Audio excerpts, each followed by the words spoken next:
Hello, friends. It's Jimmy here, welcoming you to this Halloween history compilation where I've put together my creepiest segments of the last year. Before we start, be sure to like, subscribe, hit the notification bell, and leave a comment about where you're listening from. Anyway, let's make this the first volume in a spooky annual tradition.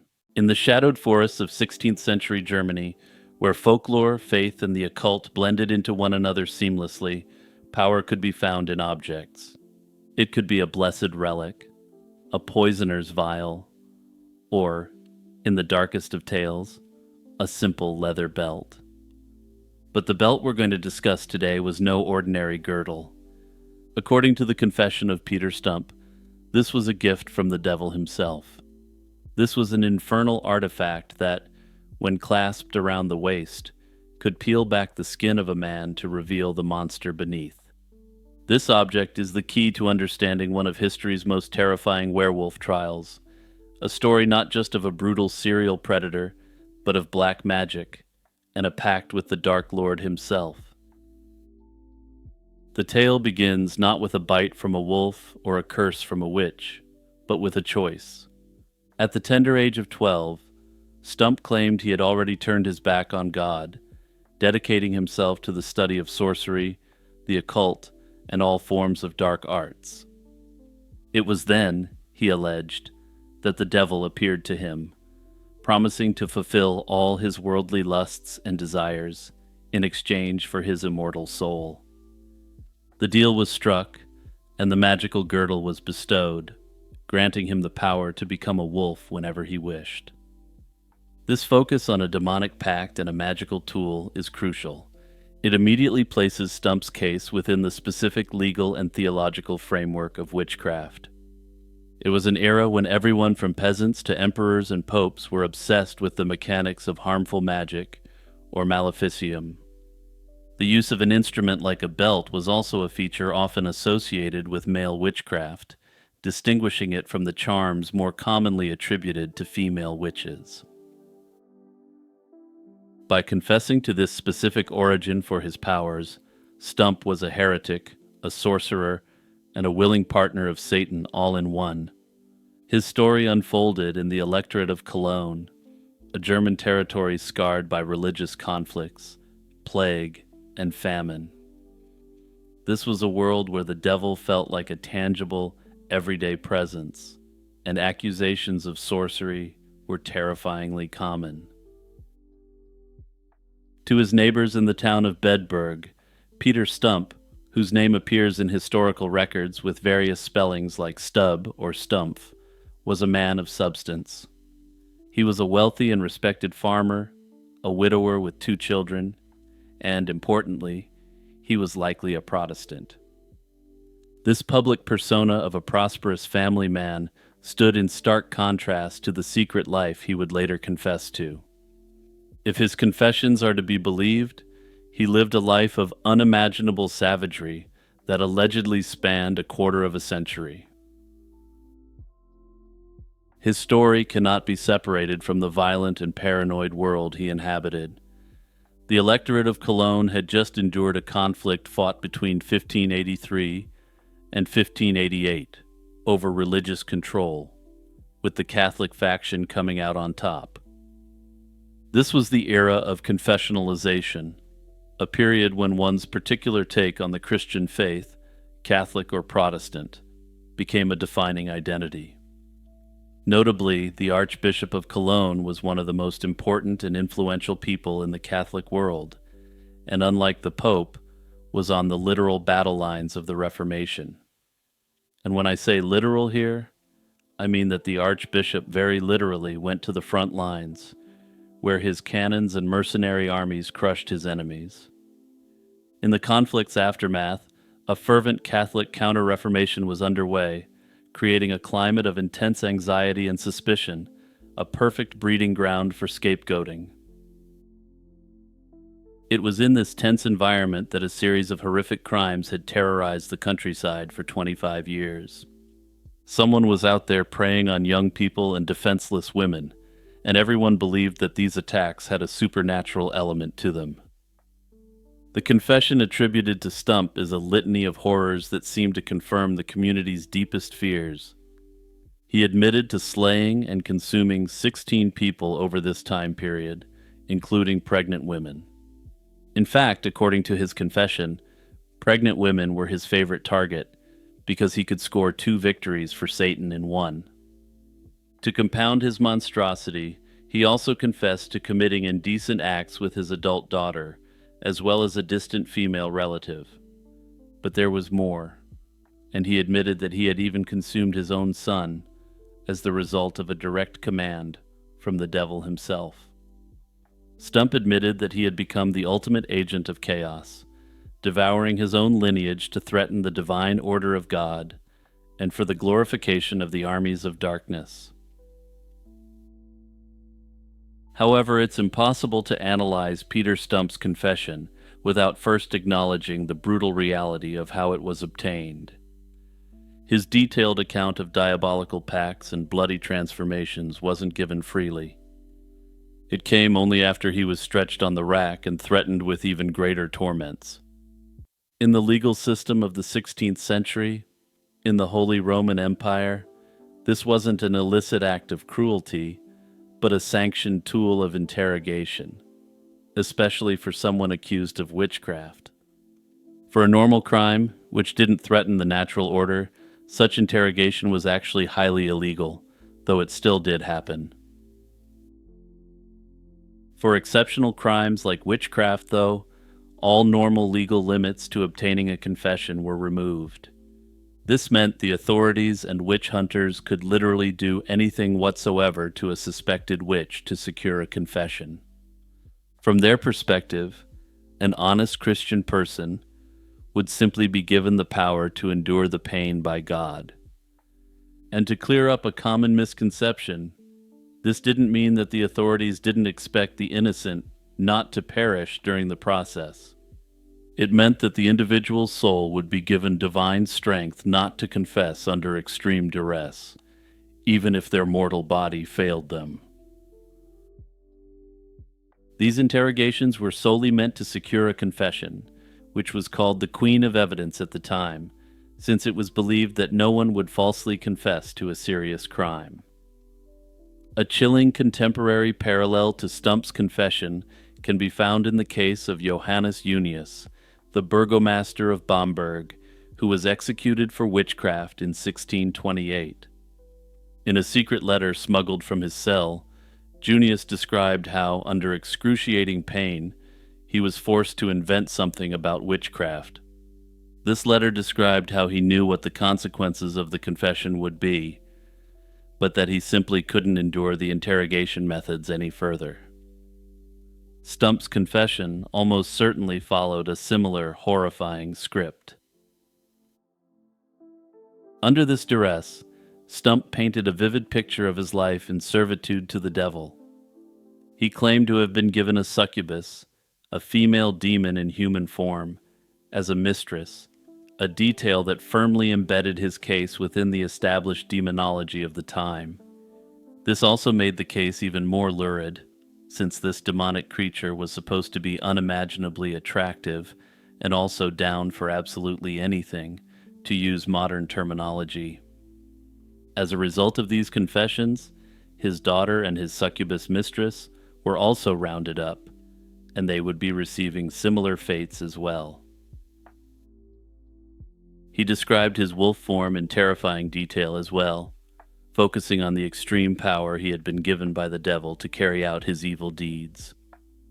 The mechanism was that magical belt, which when putting it on induced the metamorphosis, and removing it returned him to his human shape. Yet, in a crucial detail that was ultimately ignored by the court, when authorities sent men to the valley where Stump said he had left the belt, it was never found. In a system where the confession itself was paramount, the complete lack of physical evidence for the supernatural claims was deemed irrelevant. While it's not known how this was justified at the time, one can imagine that the authorities may have believed an agent of the devil retrieved it upon the capture of Stump. Not everyone, however, was swept up in the hysteria.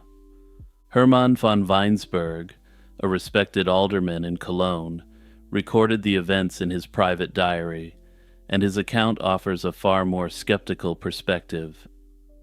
Von Weinsberg notes that Stump was known to engage in criminal activities and had engaged in illicit relationships outside of marriage, but when it came to the magic, his tone shifts. He records that he would leave the judgment of matters like witchcraft solely to God, which was the polite 16th century way of saying that he viewed it as sensationalism. That said, despite these private concerns, there's no record of von Weinsberg speaking out against the verdict in public. Because you know who stands up in public to say that society should leave the judgment of witches to God alone? Yeah, you guessed it. An agent of the devil, of course. On Halloween night, October 31st, 1589, Peter Stump was brought before the people of Bedburg for the last time. His execution was a meticulously choreographed piece of state-sponsored theater, a lesson designed to be a powerful deterrent for future witches and werewolves.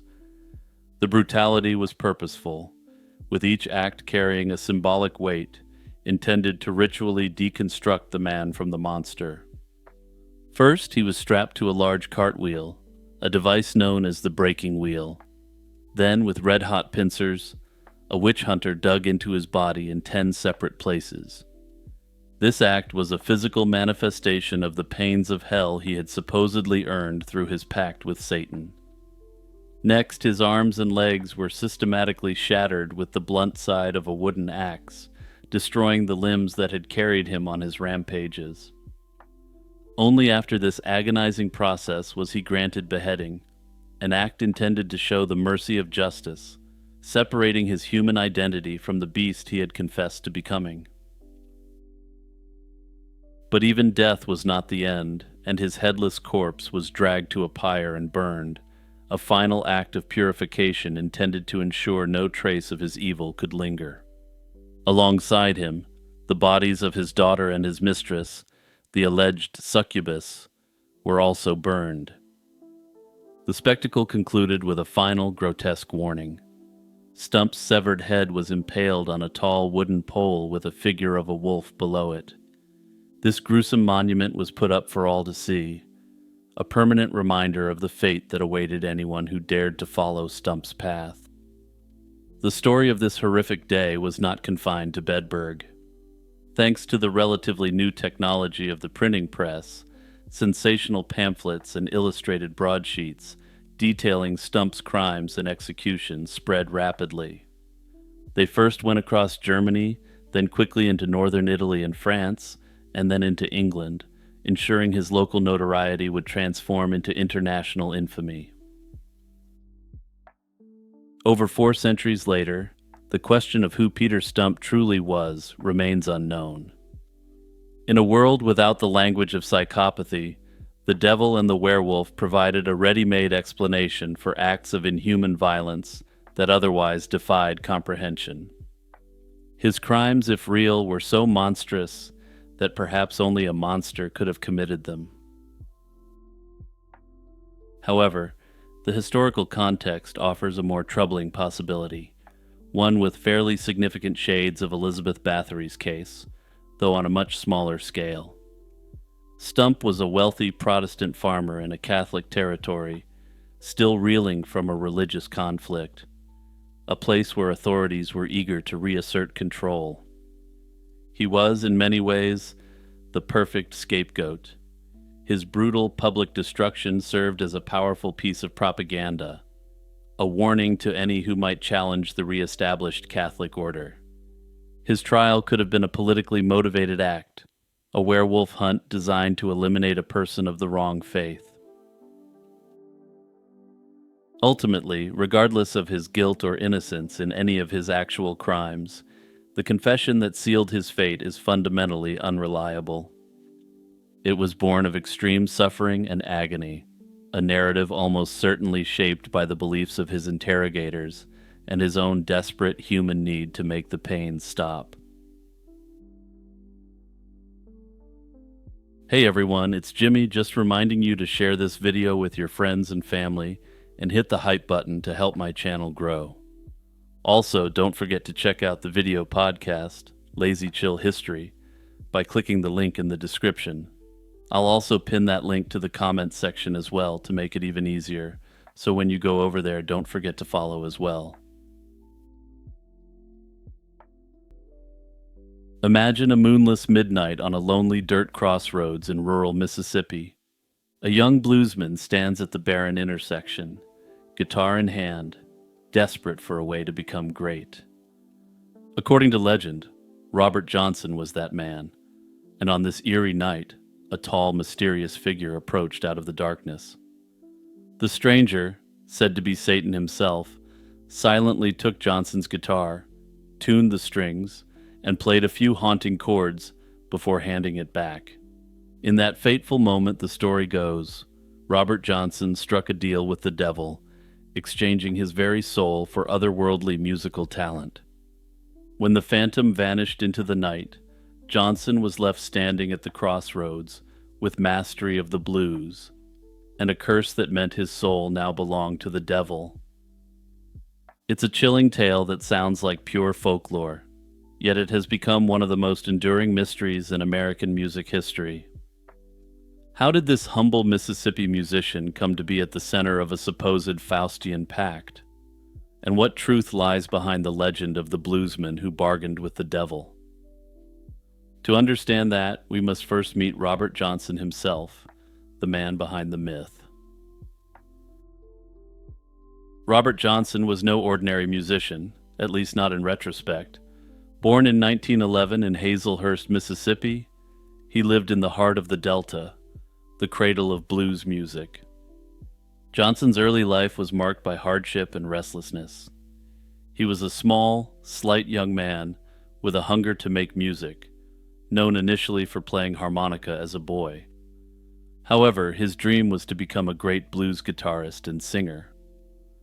In the late 1920s, Johnson hung around older bluesmen trying to hone his guitar skills. By all accounts, he wasn't very good at it, and the legendary bluesman, Sunhouse, later remembered the young Robert Johnson as a, quote, embarrassingly bad guitarist. This lack of early talent makes what happened next in Johnson's life all the more perplexing and perhaps ripe for legend. Around 1930, Johnson vanished from the blues circuit, and most people thought this hopeless young man gave up on his improbable dream. Then something very weird happened, which set the stage for the legend surrounding him. About a year later, when Johnson finally reappeared in the Delta, he was transformed. Seemingly overnight, he had become an absolute virtuoso on the guitar, able to outplay even the master guitarists who had once dismissed him. Fellow bluesman Johnny Shines recalled that Johnson could pick up any song after hearing it just once, whether blues, gospel, or more mainstream tunes. This was both strange and oddly disturbing, given Johnson's previously questionable abilities. Robert Johnson developed a complex, innovative style and a soulful singing voice that captivated those who heard him. It was as if Robert Johnson had unlocked a superhuman level of skill in a shockingly short time. Johnson spent the next several years, from 1932 to 1938, roaming the Delta and beyond as an itinerant musician. He played on street corners and at country dances and at run-down drinking establishments, and often just worked for a few dollars or a meal and a place to sleep. He was a rambling presence, known to hop trains or hitch rides, and he often used different names in different towns, adding to the aura surrounding him. In an era of segregation and hardship, the life of a young black bluesman was tough and often dangerous. But Johnson was committed to his music above all else. He finally got the chance to record in 1936 and 1937, cutting 29 songs in 2 sessions in Texas. These recordings, including future classics like Crossroad Blues and Sweet Home Chicago, showcased his eerie, expressive vocals and astonishing guitar technique. Yet during his lifetime, those records made only a minor ripple regionally. Johnson remained virtually unknown to the wider world and earned no fame or fortune to speak of while alive. In August 1938, at just 27 years old, Robert Johnson met an untimely and mysterious end. The most accepted story is that he was poisoned with strychnine by a jealous husband or bar owner, after Johnson reportedly flirted with the man's wife during a gig. Another version of events suggests that he was poisoned with dissolved mothballs. Still others suggest that his cause of death was perhaps something more occult-related.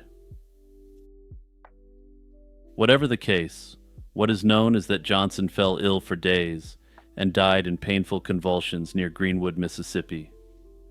Unfortunately, his death certificate doesn't provide further insight into his cause of death, though one researcher was allegedly able to get a confession out of the poisoner. However, this confession was obtained on the condition that the researcher never publish the man's name.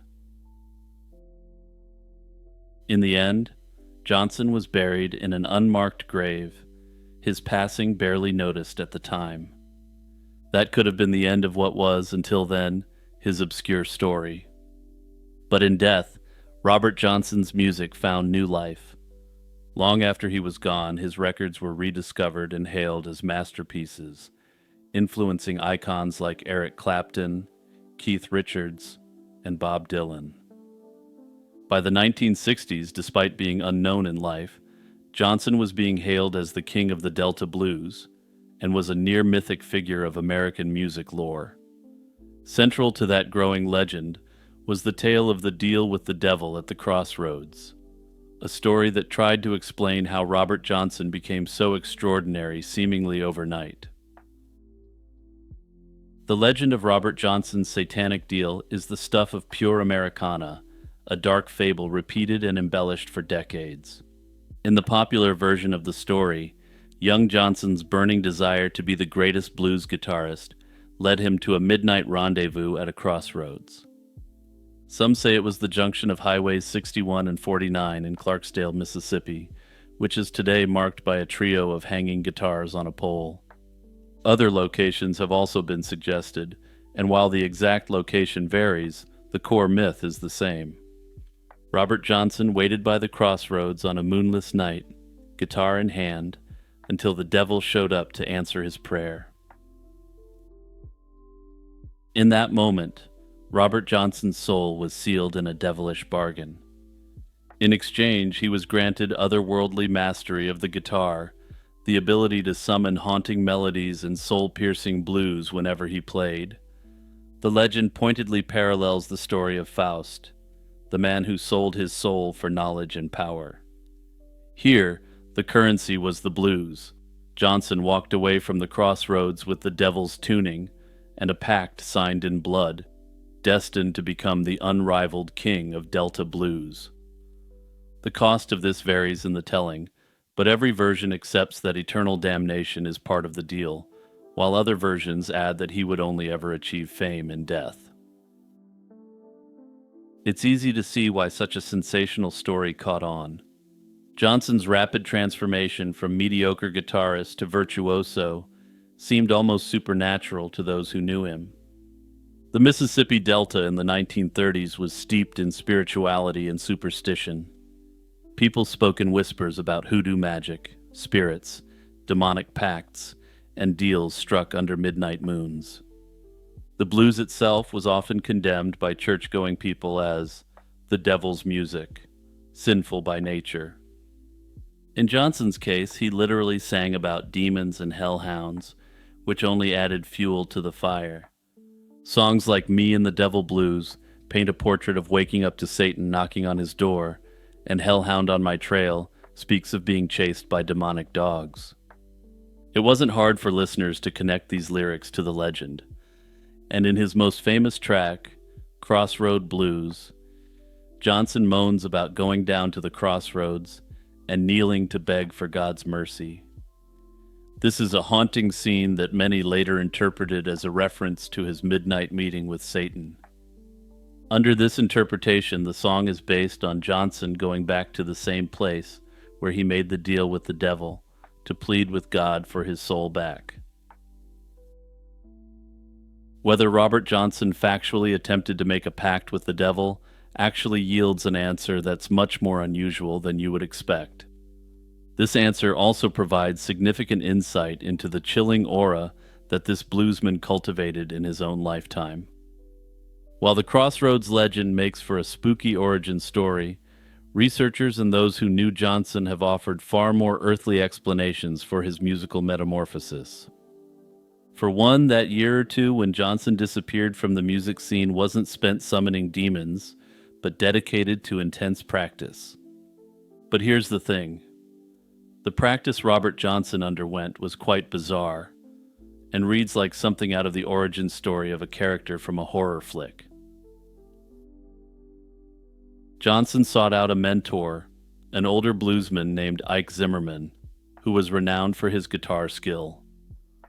As it happens, Zimmerman had an unusual teaching method. He and Johnson would sit in quiet graveyards around the midnight hour to practice guitar, believing it was a peaceful place where no one would disturb them. But it gets a bit weirder, since Zimmerman himself claimed that he received his musical abilities not by conventional means, but by communing with the dead in cemeteries. Some have interpreted this unusual method of practicing guitar as being an occult ritual, and as providing some verification for the legend surrounding Johnson. Another key to the puzzle lies in a little bit of folklore crossover that happened due to another contemporary blues musician with a similar name making some sensational claims. It turns out the story of a blues player selling his soul at a crossroads didn't originally belong to Robert Johnson at all. A contemporary Delta bluesman named Tommy Johnson had been openly bragging about a similar devilish deal years earlier. Tommy Johnson, who wasn't related to Robert, would tell people he sold his soul to the devil to explain his own guitar prowess. When blues scholars and enthusiasts in the 1960s started digging up Robert Johnson's story, it appears that Tommy's devil deal legend got mashed together with Robert's life. The likely truth is that Robert Johnson's immense talent and Tommy Johnson's colorful myth were fused into one compelling narrative, and thus the ultimate blues legend was born. This legend was of course bolstered by the fact that those closest to Robert Johnson knew that he practiced guitar at midnight in graveyards, an act that was disturbing to religious Southerners. In an interview decades later, Son House, that elder bluesman who knew Robert as a youth, was asked about the Crossroads myth. He said that if he hadn't seen Robert's improvement with his own eyes, he would say that he must have sold his soul to the devil. This interview was taken out of context and sensationalized. House was simply stating that if he hadn't seen it happen himself, the only way he could explain it would be some sort of occult intervention. But he had seen it himself, so it was clear the devil wasn't involved. Further, long after Robert died, his family stated that he had sold his soul in interviews decades later. However, in the context they're talking about, it's clear they don't mean a literal pact with the devil. What they're talking about is Robert Johnson's decision to become a bluesman rather than to play gospel music. Real or not, the tale of Robert Johnson's deal with the devil has proven irresistibly compelling, ensuring that his name lives on in popular culture. In the decades after his passing, as his music reached new audiences, the Crossroads story went viral along with his music. Johnson's posthumous fame itself added credibility to the myth. Here was a man who died penniless and unknown, yet by the 1960s he was being lauded as the greatest Delta bluesman ever, with record sales climbing worldwide. To the superstitious, it almost felt as if Robert Johnson got his true reward only after death. Bachelor's Grove lies in a secluded patch of Rubio Woods, a forest preserve just outside Chicago. This cemetery has become notorious for its connection to famous hauntings, and unlike many other famously haunted places, there's photographic evidence of one of the ghosts here. Established in the mid-19th century, this tiny burial ground once served a thriving pioneer settlement. Early homesteaders began burying their dead here in the 1830s and 1840s. The origin of its name is hotly debated. One of the most popular stories says it comes from a group of unmarried men who settled the area. This is the sort of background that adds to the lonely mystique of this isolated cemetery, and unsurprisingly, this is the lore that most people seem to prefer. Local historians, on the other hand, point out that it may have been named after the Batchelder family who lived nearby. Either way, by the 1840s the locale was known as Bachelor's Grove, and over the next decades it became the final resting place for dozens of local settlers.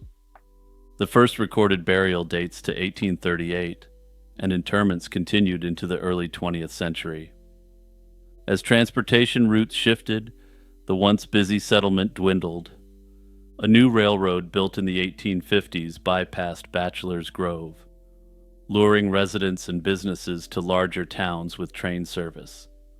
Some families even relocated their loved ones' remains to cemeteries nearer to those growing towns. By the mid-1900s, Bachelor's Grove Cemetery had fallen into severe decline, and the last official burial took place in 1989, and afterwards the site was largely abandoned. With no regular caretakers, the graveyard became overgrown and neglected. Isolated in the woods, it drew the attention of local youth as a hidden hangout spot for late-night parties away from watchful eyes. Unfortunately, this also meant vandalism. Tombstones were toppled, defaced, and even stolen over the years. Broken grave markers found their way into the adjacent pond, and nearby police stations accumulated recovered headstones. Such desecration set an eerie stage, a once serene pioneer graveyard now scarred by graffiti and damage, shrouded in tall weeds and silence. It's in this atmosphere that the legends began to take root. Local lore suggests that by the 1950s, strange tales were already circulating about Bachelor's Grove. With the cemetery's increasing remoteness, people started whispering of unexplained sights in the woods. In fact, authorities noted that as vandalism and teenage mischief peaked, so did reports of paranormal activity. The cemetery gained a haunted reputation, magnified by word of mouth and a spooky ambiance of rustling leaves and broken monuments. According to the lore, some of the cemetery's own caretakers may have inadvertently fueled the myth. One former worker, tired of trespassers, would hide in the dark and fire a shotgun in the air to scare off intruders. It's easy to imagine how terrified teenagers, fleeing through shadowy woods, might later swear they encountered something otherworldly. Though in my view, an angry gravekeeper blasting a shotgun into the air late at night is a lot scarier than a ghost. By the 1970s, Bachelor's Grove had become famous among ghost hunters and curiosity seekers as one of the most haunted places in America.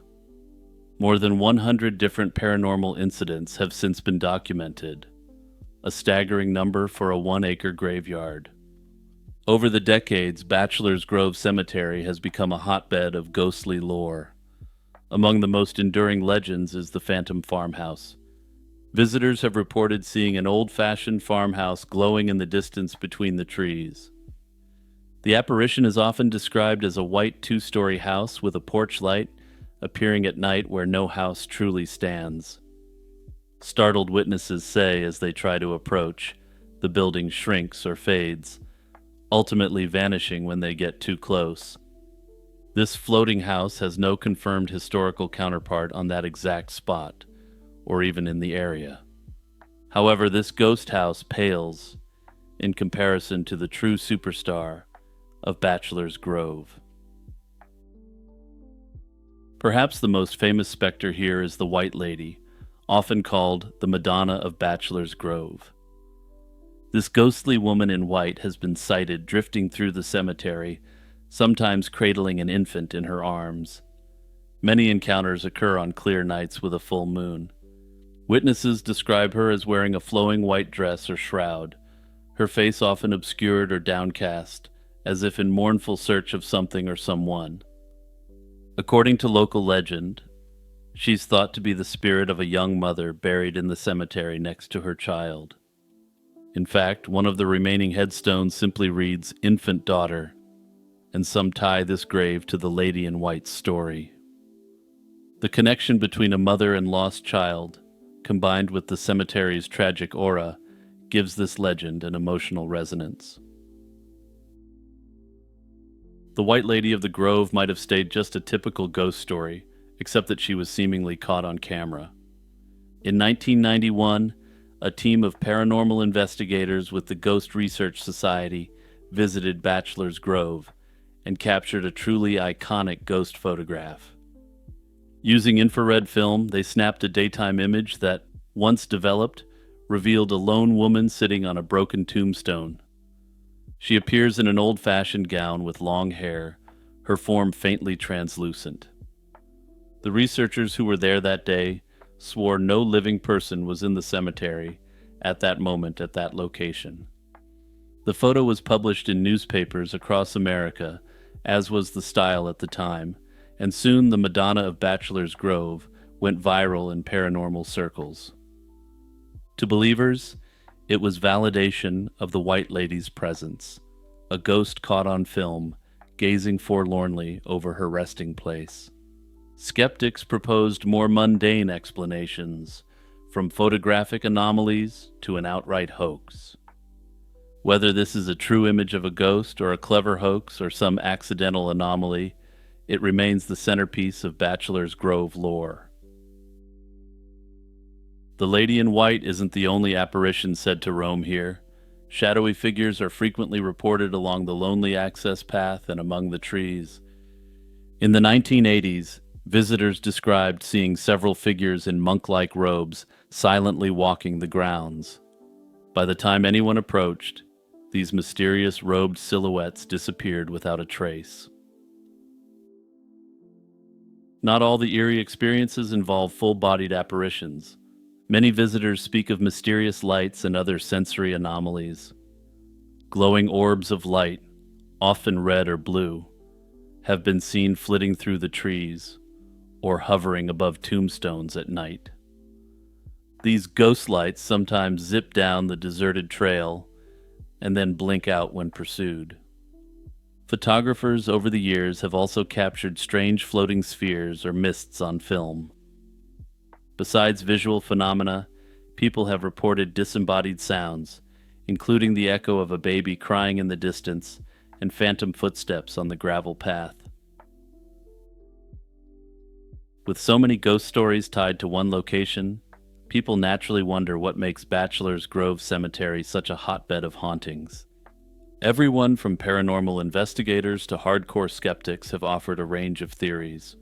One common idea is the residual energy theory, the notion that past events can imprint on a location and replay over time like a recording.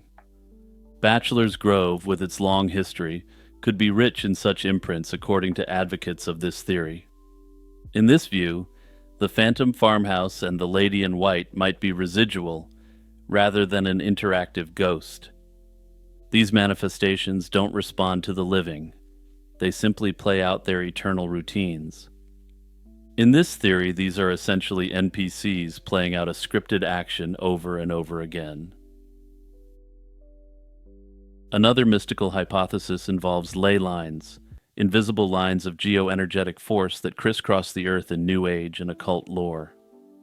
Some paranormal enthusiasts suggest that Bachelor's Grove sits at the intersection of ley lines or other energy nexuses. In theory, such intersections create supernatural hotspots where the veil between the physical world and the spirit world is thinner. If true, that could explain why so many different phenomena concentrate in one tiny graveyard. It could also explain why every graveyard doesn't exhibit similar phenomenon. Of course, ley lines are not scientifically recognized, and this idea is more spiritual than factual. Still, for believers in the theory, this offers what they believe to be an internally consistent explanation for why this and other sites are so spiritually significant. Meanwhile, skeptical investigators offer down-to-earth explanations for nearly every legend. From their perspective, Bachelor's Grove's isolation and appearance make it a perfect stage for misinterpretation. Visit on a quiet night and you're enveloped in darkness, with only moonlight and the sounds of nature. In such conditions, the human mind can play tricks. Car headlights from a far-off road could reflect oddly, creating the illusion of a phantom farmhouse or phantom vehicle. The swampy pond can emit swamp gas that glows bluish and could be mistaken for something supernatural. Likewise, gnarled tree stumps through the mist may resemble figures in robes. Psychologists note that expectation is powerful. If you expect to see a ghost, you are more likely to interpret a rustling branch as a specter. Bachelor's Grove has an international reputation now, and anyone walking in has already heard it's haunted. In fact, there's literally no reason to ever end up in this location unless you're going out there to see what the big deal is about this haunted cemetery. To skeptics, it's no surprise people report exactly the things they've been primed to see. To them, this is simply the power of suggestion at work in a spooky setting. Whether the Bachelor's Grove cemetery hauntings are something supernatural or much more mundane will continue to remain a fascinating unsolved mystery. The Codex Gigas, famously nicknamed the Devil's Bible, is a colossal manuscript created in the early 13th century in Bohemia. It's renowned not only for its size, but also for the breadth of its contents, and the mysterious full-page portrait of the devil found inside. It's also famous because the entire massive tome is believed to be the work of one single scribe, a fact that's been mostly confirmed by modern analysis. The Codex Gigas contains an entire Vulgate Latin Bible, but it's much more than a Bible. The remaining pages include many other works that together make it a miniature library of 13th century knowledge. It features two extensive histories by Flavius Josephus, a collection of medieval medical texts known as Ars Medicinae, and the Chronicle of Bohemia by Cosmas of Prague. In addition, the Codex incorporates various shorter texts, including a calendar of saints, various rituals, and even a few incantations intended to ward off evil. Most famously, one page is devoted entirely to a large color illustration of the devil. The documented history of the manuscript is as fascinating as its content. It was created in the Kingdom of Bohemia, in what is now the Czech Republic, sometime between 1200 and 1230. According to an entry on its first page, the earliest known home of the manuscript was the Benedictine monastery of Podlažice in Bohemia. This was a relatively small and poor monastery, which makes it unlikely that such an immense and resource-intensive book was produced entirely within its walls. Nonetheless, the Codex Gigas was treasured there. However, by the late 13th century, the monastery fell on hard times. In 1295, the monks pawned this great tome to another monastery, the Cistercian Abbey in Sedlec. It was soon repurchased for the Benedictine monastery at Barovnov in Prague that same year. Its fame had already grown substantially, and medieval sources described the Codex Gigas as one of the wonders of the world. Over the following centuries, the Codex moved through the hands of those who valued rare books. In 1594, Holy Roman Emperor Rudolph II, an avid collector of curiosities and occult items, quote-unquote, borrowed the manuscript. He transferred it to his castle in Prague and evidently never intended to return it, since the Codex remained in this Prague collection until the turmoil of the 30 Years' War, long after his passing. In 1648, as Swedish forces conquered Prague at the war's end, the Codex Gigas was seized as part of the spoils of war and taken to Sweden. From 1649 onward, this Czech treasure resided in Stockholm, becoming part of the Swedish Royal Library, established with the help of loot from this conflict. Sweden would end up as the Codex Gigas's forever home, but its presence there was not uneventful.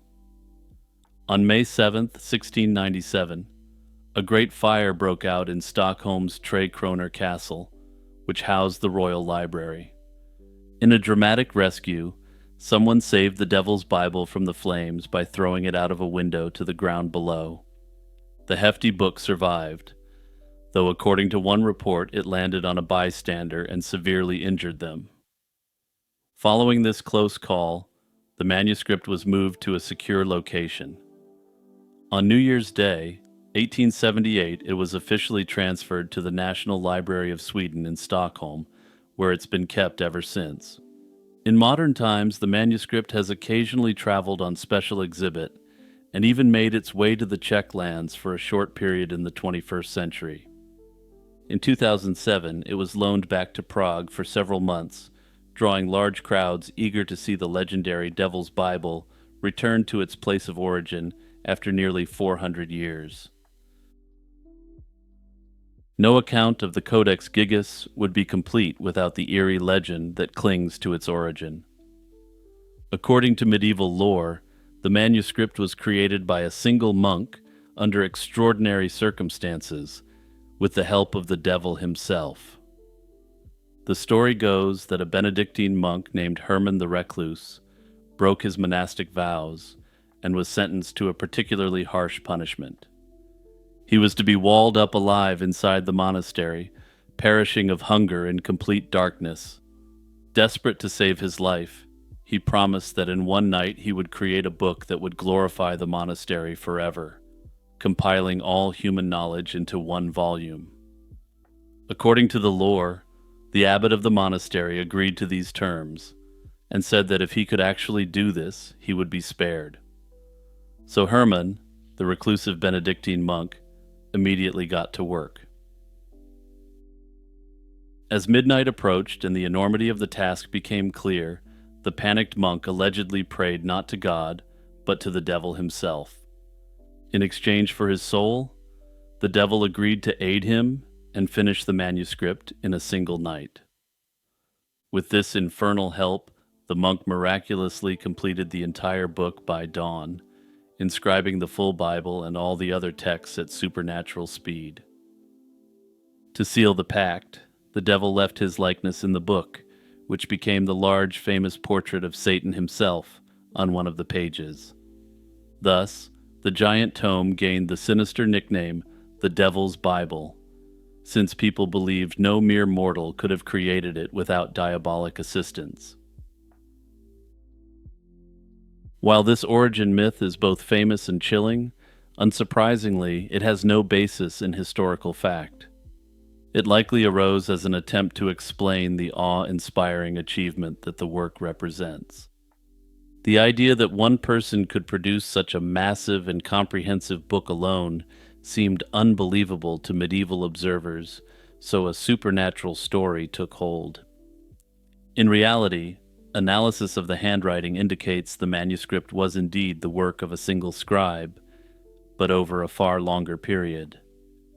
Experts estimate it would have taken at least 20 to 30 years for one person to write and decorate all the pages with such care and consistency. In other words, it likely represents the life's work of a devoted monk who labored for decades. We don't know the name of this scribe for certain, but the script strongly suggests it was one individual, and it was signed Herman the Recluse. Some have speculated that this isn't the name of the scribe, since one of the primary virtues of the Benedictine order is humility. It's been speculated that Herman may have been someone who the scribe was close to, like a mentor or perhaps a close friend. Notably, the Devil's Bible also presents another mystery beyond its authorship. The manuscript initially contained 320 sheets, but for reasons which are unknown, 12 of these sheets have gone missing. There's been significant speculation about what could have been contained on these sheets, though at least one of them is known to be the start of the book of Genesis. Legends have popped up around what was contained in these pages, with myths unsurprisingly focusing on the potential that something of occult significance was contained within.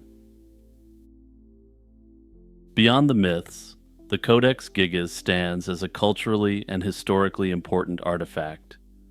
It's a snapshot of 13th century knowledge and belief, encapsulating religious scripture alongside history, science, and even rituals, all in one book. The inclusion of so many diverse texts under a single cover is extremely rare, making it a kind of medieval encyclopedia. This suggests it was intended as a one-stop reference for a monastic library, meant to educate readers with a broad range of information, from the sacred to the mundane. Artistically, the Codex is significant for its scale and craftsmanship. Large illuminated Bibles were not unheard of in the period, but the Devil's Bible is exceptional even among these for its dimensions and the ambition of its creation. The full-page devil portrait remains unique in medieval art. While depictions of Satan existed elsewhere, no other known Bible features the devil taking up an entire page, standing alone as a symbol of evil. Werewolf witch trials were a dark and fascinating chapter of early modern history. They refer to witch trials in which the accused were charged not only with witchcraft, but also with transforming into wolves to commit evil deeds. During the late Middle Ages and early modern period, there was widespread belief that werewolves were deliberate agents of the devil, much like witches. This cultural understanding laid the groundwork for trials where people were prosecuted for allegedly shape-shifting into wolves through sorcery. The first large-scale werewolf accusations emerged in the 15th century. In 1428, during the Valais witch trials in what is now Switzerland, officials claimed that witches were causing various misfortunes and transforming to eat the locals. Several hundred men and women were reportedly convicted, meeting gruesome ends due to these accusations. Notably, any property of the condemned, for which there were no heirs, was seized by local lords, hinting that greed might have fueled some of these early accusations. It's been speculated that the most vulnerable people with few familial connections were targeted for werewolf accusations for this reason. From these beginnings, the fear of werewolf witches spread across Europe, peaking in the 17th century and fading by the 18th. Overall, such cases were a small but sensational part of the broader witch hunt phenomenon of that era. In the mindset of the time, werewolves were closely linked to witches. Authorities believed that to turn into a wolf, a person must have made a pact with Satan or used witchcraft, which also required a similar demonic pact. Thus, werewolf trials were essentially treated as witchcraft trials. Judges often used charges of witchcraft and lycanthropy interchangeably, viewing werewolves as simply a specific form of demon-worshipping witch.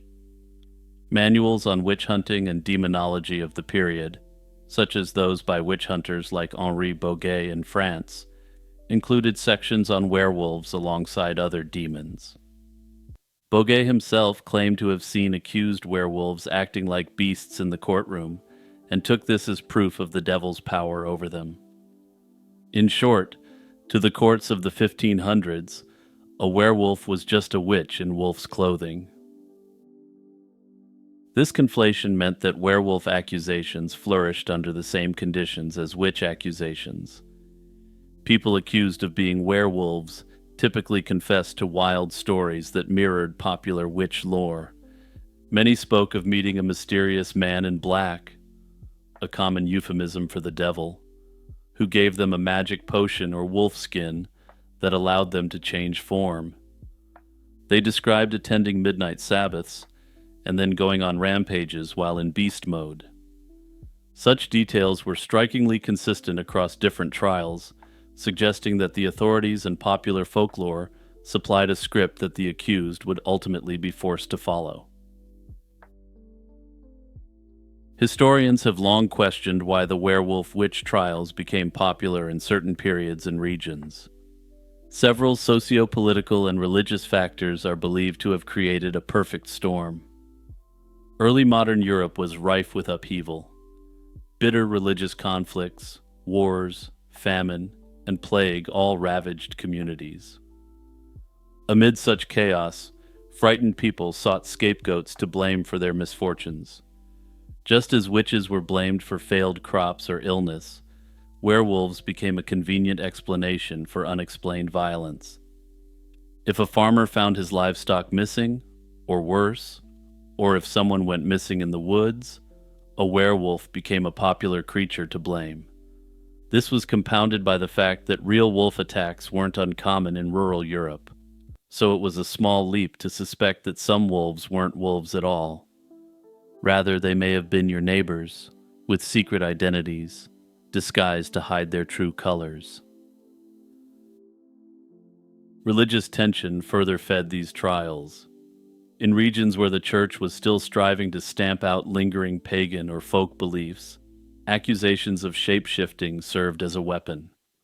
This was particularly common in the Baltic area, where some parts of the region weren't officially Christianized until the 15th century. These late conversions were generally done by force, making the lingering pre-Christian traditions stay around that much longer. Even in remote alpine regions of France and the Holy Roman Empire, which had long been Christian, local folklore persisted in a way that was often viewed as witchcraft by outsiders. Both Catholic and Protestant authorities in the Reformation era were eager to demonstrate piety and orthodoxy. To this end, they found that prosecuting the servants of Satan, such as werewolves, was a quick way to prove their reputation for faithfulness. Mass hysteria and psychological factors are theorized to have been deeply entwined with the werewolf witch trials. Much like the fear of witches, fear of werewolves could spread rapidly through an anxious community. Rumors of a wolf-like beast lurking in the woods, or a suspicious neighbor acting somewhat unusual, may send a community into a panic. Isolated incidents of violence or unexplained deaths were often interpreted in the most terrifying way possible. This collective fear was reinforced by lurid pamphlets and rumors which suggested that werewolves were essentially constantly on the hunt just beyond the edge of a town or village. Throughout the werewolf panic, numerous trials left their mark on history. One early case unfolded in 1521 in Burgundy, when two shepherds named Pierre Burgot and Michel Verdun were tried by inquisitors. They confessed that years earlier, a mysterious man in black had offered them an ointment to turn into wolves in exchange for their obedience. According to their testimony, they had attended witch gatherings at night and prowled as wolves, attacking innocent people. Both men were convicted and burned at the stake, along with a third accomplice who was accused of aiding and abetting their late-night romps. The case of Peter Stumpf in 1589 is perhaps the most famous of the werewolf trials. Stumpf was a prosperous farmer in Bedburg, in what is now Germany, who was accused of serial slayings over a span of 25 years.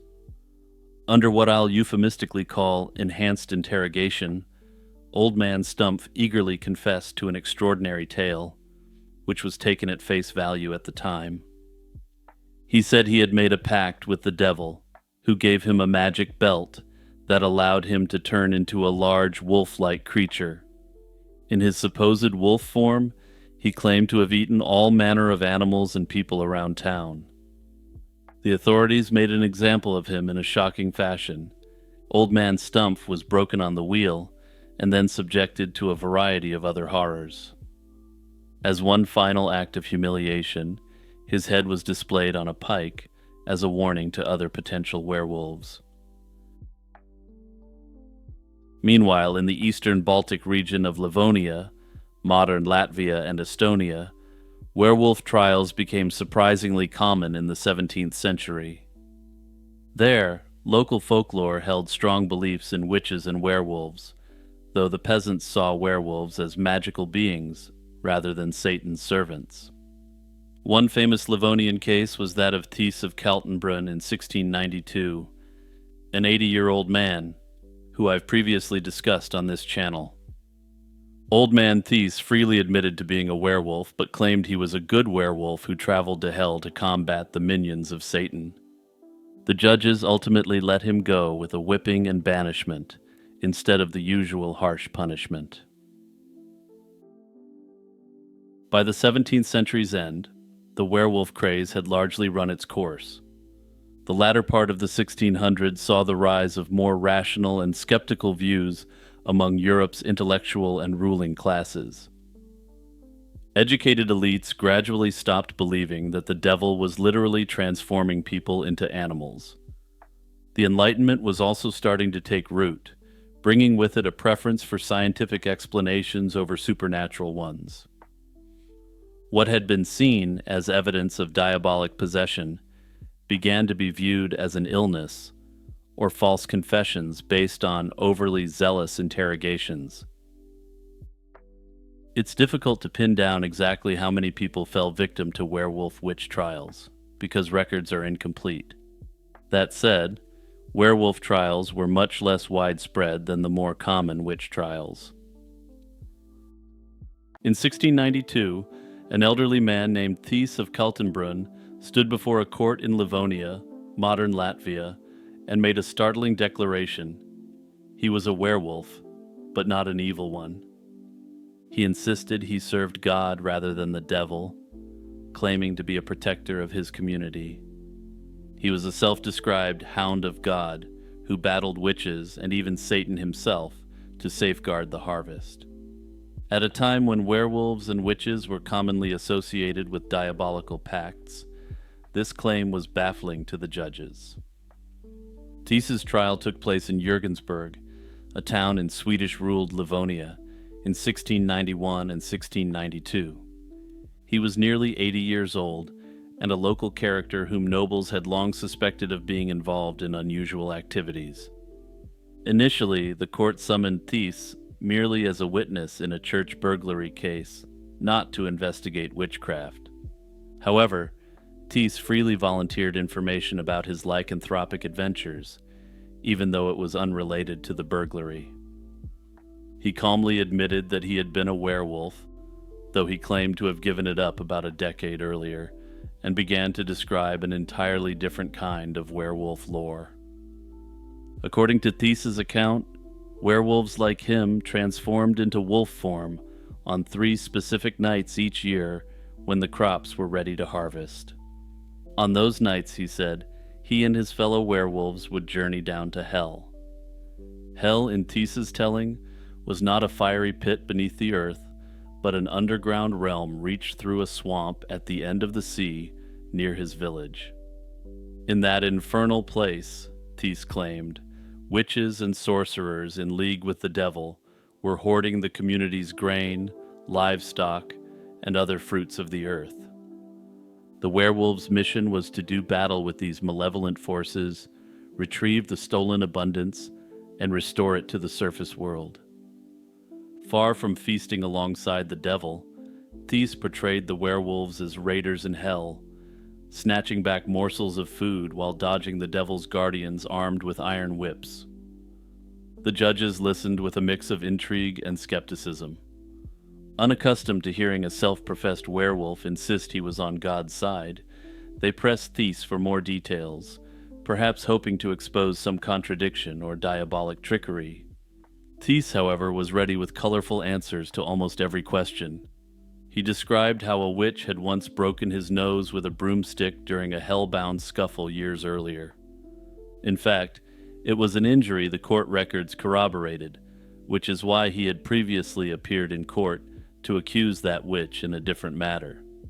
He explained various methods by which one might become a werewolf, at one point suggesting that the power could be passed by a magical toast. He described breathing into a jug and handing it to another person while saying, you will become like me. Throughout the interrogation, Thies emphatically rejected the idea that his powers came from Satan. In his mind, the real servants of the devil were the witches stealing the crops, not the werewolves who fought to get them back. He had, in essence, created an entire universe where werewolves were the good guys fighting against all of Satan's hordes. Some have questioned whether there was some deeper allegorical meaning to what he was saying, but I'll come back to that shortly. Thies's insistence that he was a righteous werewolf had serious implications in the context of 17th century witch trials.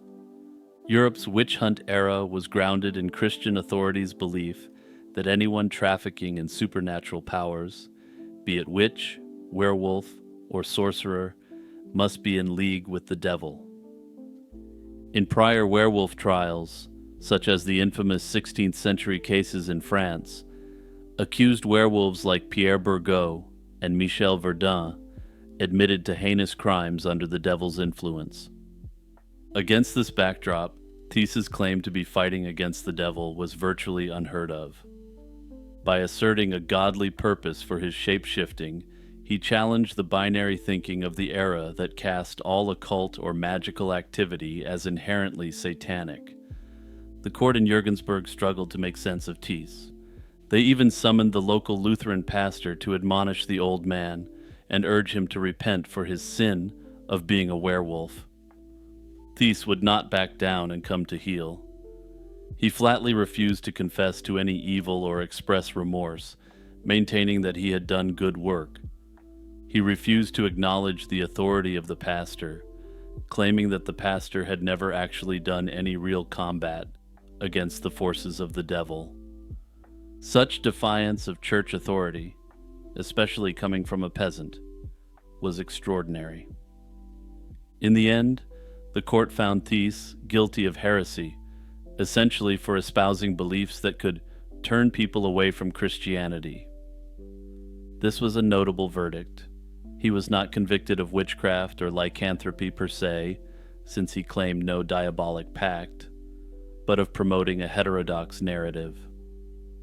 For his stubbornness, Thies was flogged with 20 lashes and banished from the region for life. This punishment, while appearing to modernize to be severe, was notably lenient in that an acknowledged werewolf was let go. The trial of this good werewolf thus ended with Thies alive but exiled, his ideas formally condemned even as they lived on in local lore. Modern researchers have explored Thies's remarkable claims to understand where such an idea of a beneficent werewolf could have come from. One influential interpretation comes from noted historian Carlo Ginzburg, who drew parallels between Thies's account and other European folk traditions. These traditions place special individuals in nocturnal battles against witches. In his book The Night Battles, Ginzburg compared Thies to the Benandanti of 16th century Italy. These were a group of northern Italian peasants who claimed their spirits left their bodies at night to fight witches and safeguard the year's crops. Much like Thies, the Italian Benandanti insisted they were doing God's work, not Satan's, even though the Inquisition eventually persecuted them as witches. Ginzburg argued that such beliefs might be survivals of pre-Christian shamanic cults, ancient agrarian rituals that persisted in folk culture under Christian dominance. In this view, Thies would be one of the last representatives of a pagan tradition in Livonia, perhaps a Baltic fertility cult or shamanic practice, reinterpreted through a Christian framework. The emphasis on seasonal battles for crop fertility, the trance-like transformation into animal form, and the idea of a spiritual elite defending the community all hint at shamanistic or pagan roots.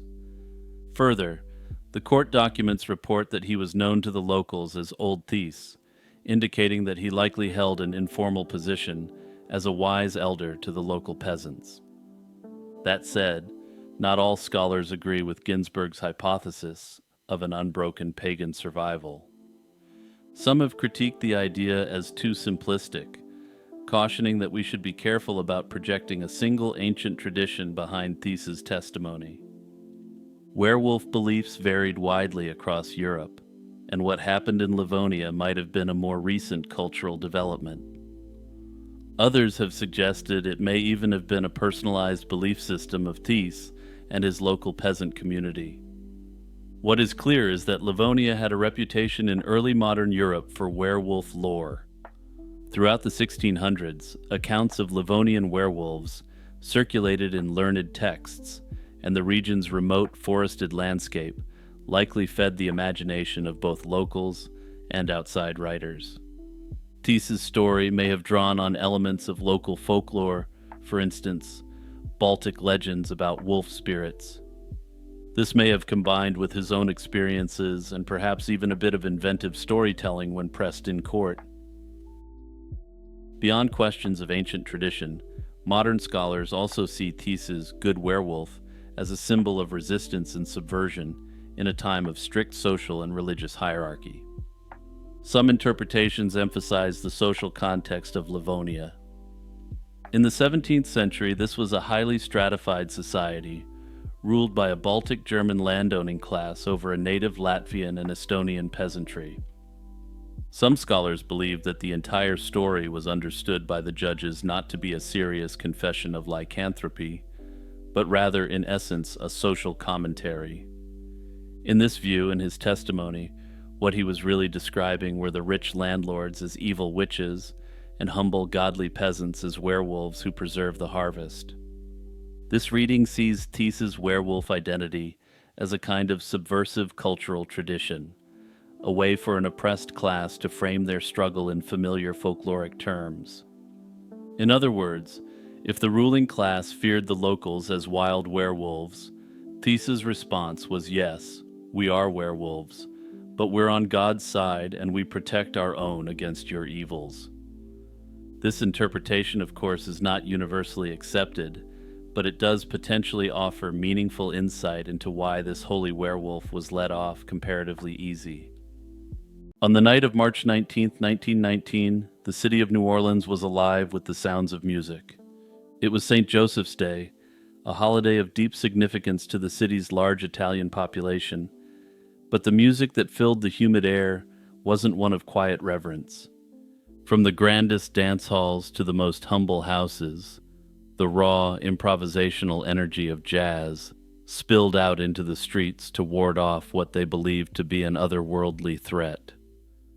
Professional bands played to packed rooms, while families with amateur musicians gathered in their parlors, their instruments a shield against the darkness. This citywide concert was an act of collective exorcism. Just days earlier, the Times-Picayune newspaper had published a letter from a man who claimed to be the serial predator stalking their neighborhoods. He called himself the Axeman, and let the readers know that he was a demon from the hottest pits of hell. This man, in the guise of a demonic entity, issued a bizarre ultimatum. At 15 minutes past midnight, he would once again pass through the city, but he would spare all those inside any home where a jazz band was in full swing. This surreal night, where a city's greatest cultural export became a talisman against its deepest fear, is the perfect entry point into the story of the Axeman of New Orleans. New Orleans of 1918 was a city on the edge, filled with various tensions. It was a major port still buzzing from its role in the global conflict that had engulfed the world, but also a place worn down by economic uncertainty and a far more prolific threat. Long before the first Axeman attack, a deadlier, invisible enemy had already laid siege to the city. The Spanish flu arrived in the fall of 1918, brought in on the very ships that were the city's lifeblood. The public health response was slow and ultimately ineffective, striking down the young and healthy with terrifying speed. This event created the ideal psychological conditions for a new kind of terror to take hold. The city was already traumatized by this virus that entered homes unannounced, leaving devastation in its wake. Further, public trust in authority had been eroded by what many saw as the failure of officials to contain this unseen entity. When the Axeman began his attacks, it felt like a second wave of a familiar nightmare.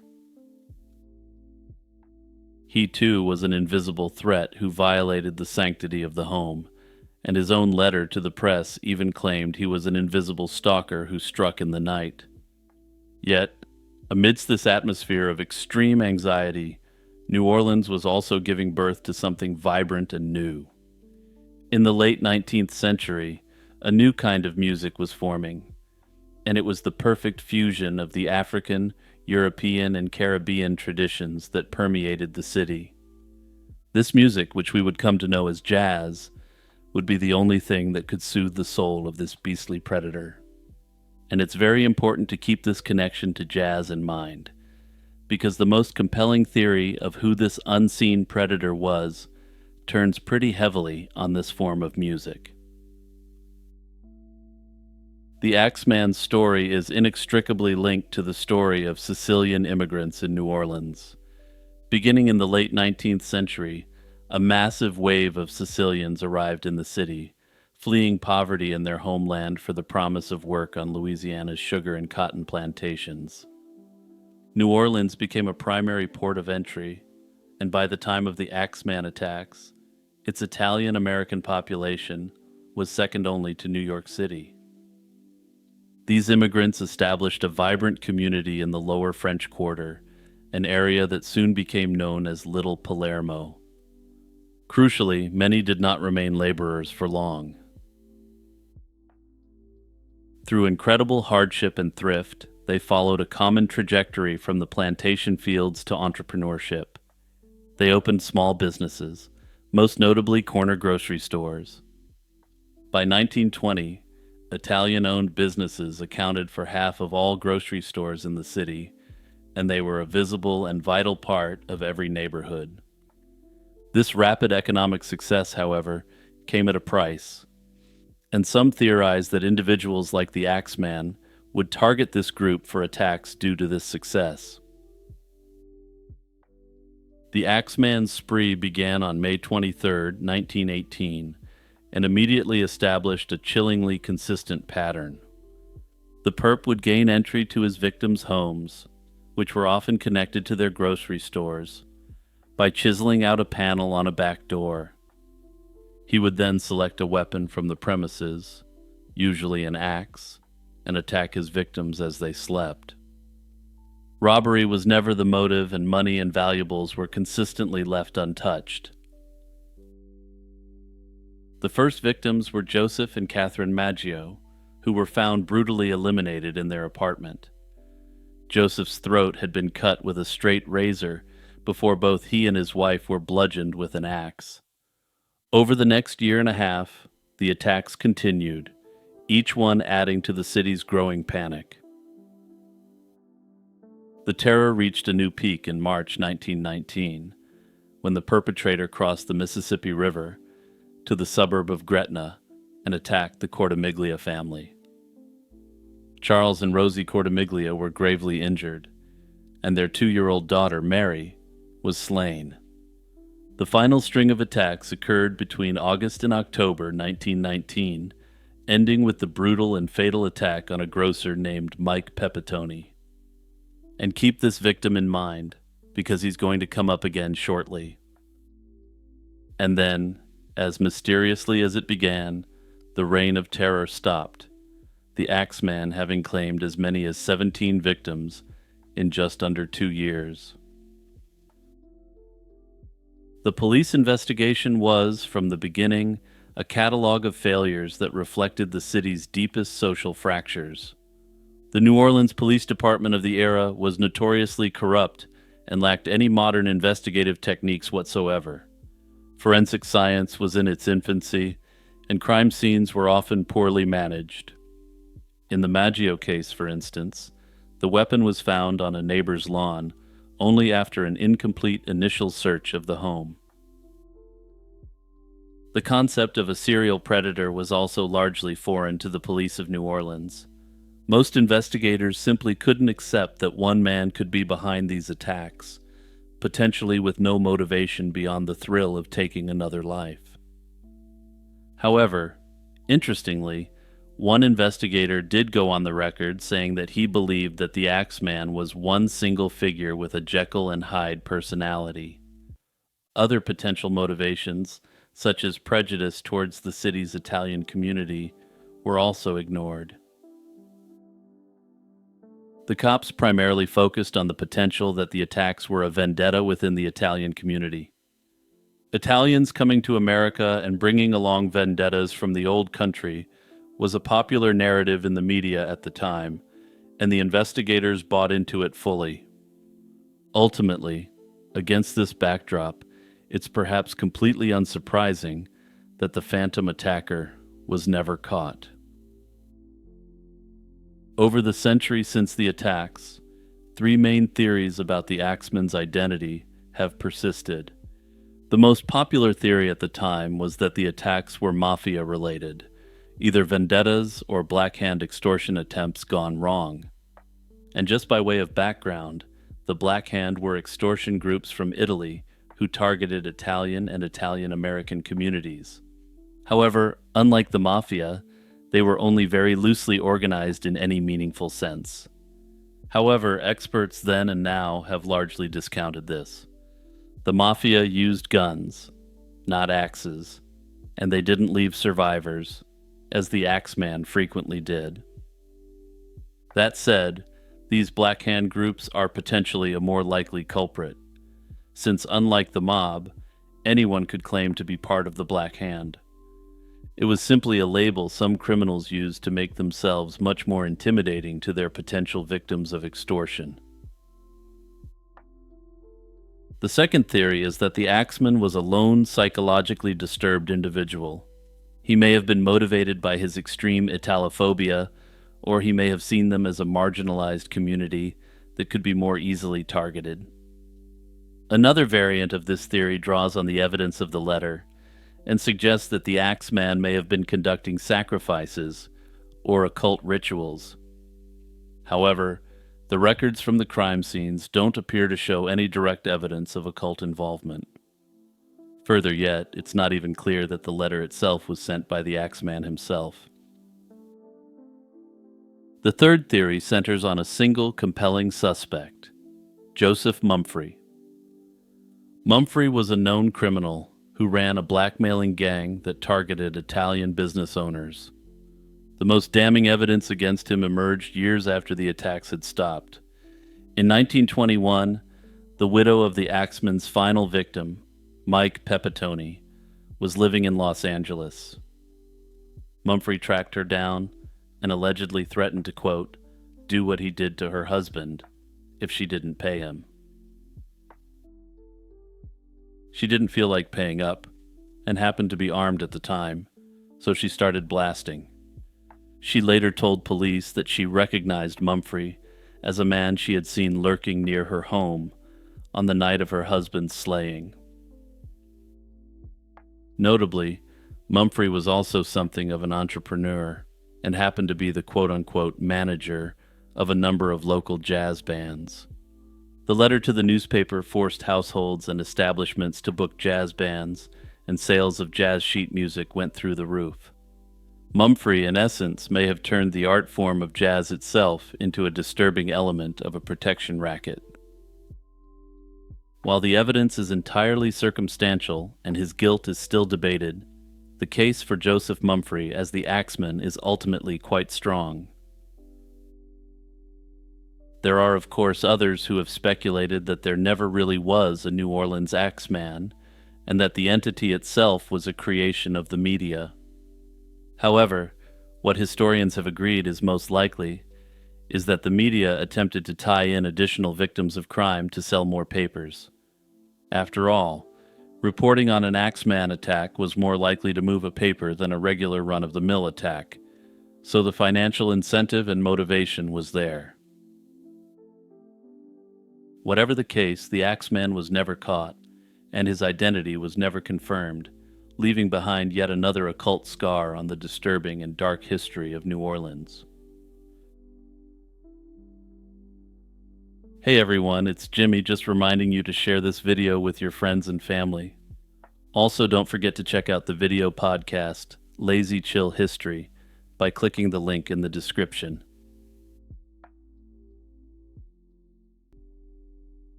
In the summer of 1911, on a warm Saturday night in Atlanta, Georgia, a young woman named Emma Lou Sharp went out to look for her missing mother.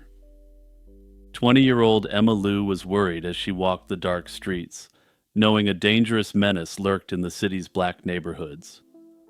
Sure enough, a tall, broad-shouldered stranger in a wide-brimmed hat appeared out of the darkness. He spoke calmly and told Emma Lou she had nothing to fear.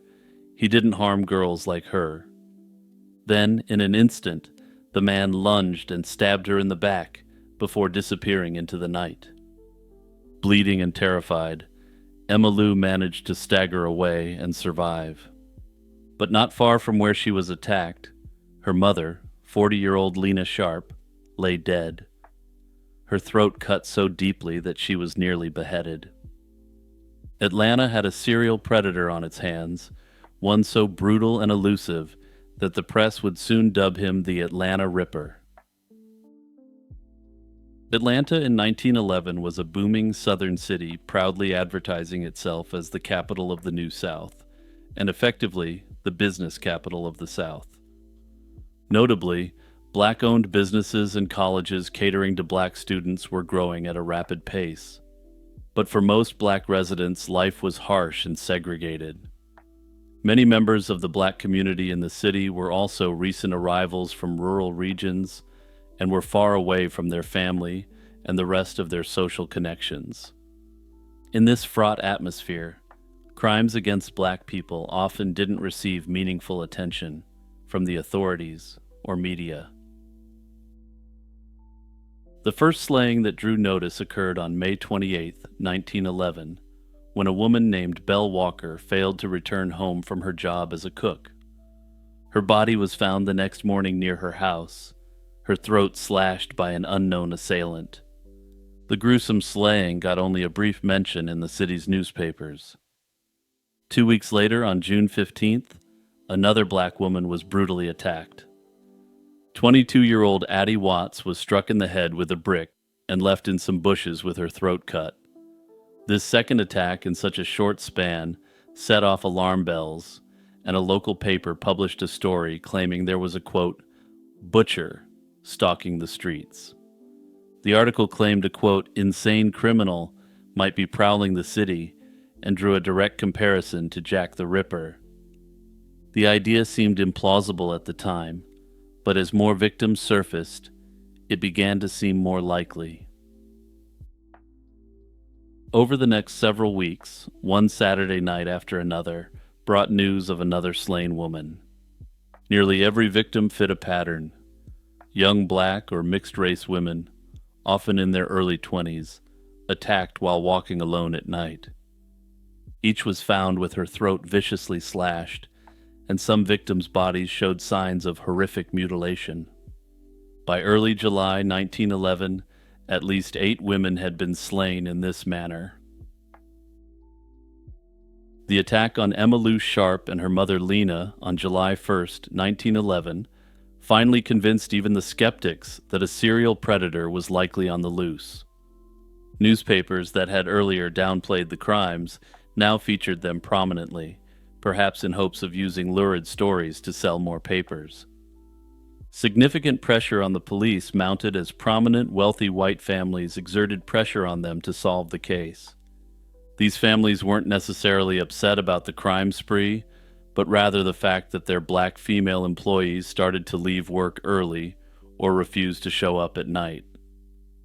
Regardless of this apparent lack of altruism or genuine concern, they were able to pressure the authorities into taking the case very seriously. However, as I'll explain shortly, this pressure may have simply led to the cops attempting to close out the file, so to speak. On July 11, 1911, just 10 days after the Sharp incident, the body of another victim, 25-year-old Sadie Holly, was discovered beside a streetcar line. The local papers weren't even sure how to number this attack. Depending on the source, Sadie was either the 7th, 8th, or 9th victim attributed to the Ripper. What was clear was that the perpetrator was growing bolder, and the city's outrage was growing with each new body that was found. Under tremendous pressure, the police ramped up their efforts. Within a day of Sadie Holly's slaying, they arrested a 27-year-old black laborer named Henry Huff. Huff had reportedly been seen with Sadie on the night of her death, and when picked up he was found wearing bloody clothes and bearing scratch marks on his arms. The arrest was splashed across headlines, and for a moment it seemed the nightmare might be over. However, the case against Huff was weak, and he was held only on suspicion, and investigators admitted they lacked solid evidence tying him to the string of attacks. Soon after Huff's arrest, another suspect was caught. A tip led police to 35-year-old Todd Henderson. Henderson, like Huff, had been seen around the area of one of the slayings. The police brought Emma Lou Sharp to the station to see if she could identify Henderson as the man who attacked her. Emma Lou was startled by Henderson's voice and thought he might be the same man, but she couldn't be absolutely certain. That lingering doubt meant Henderson couldn't be definitively pinned as the perpetrator.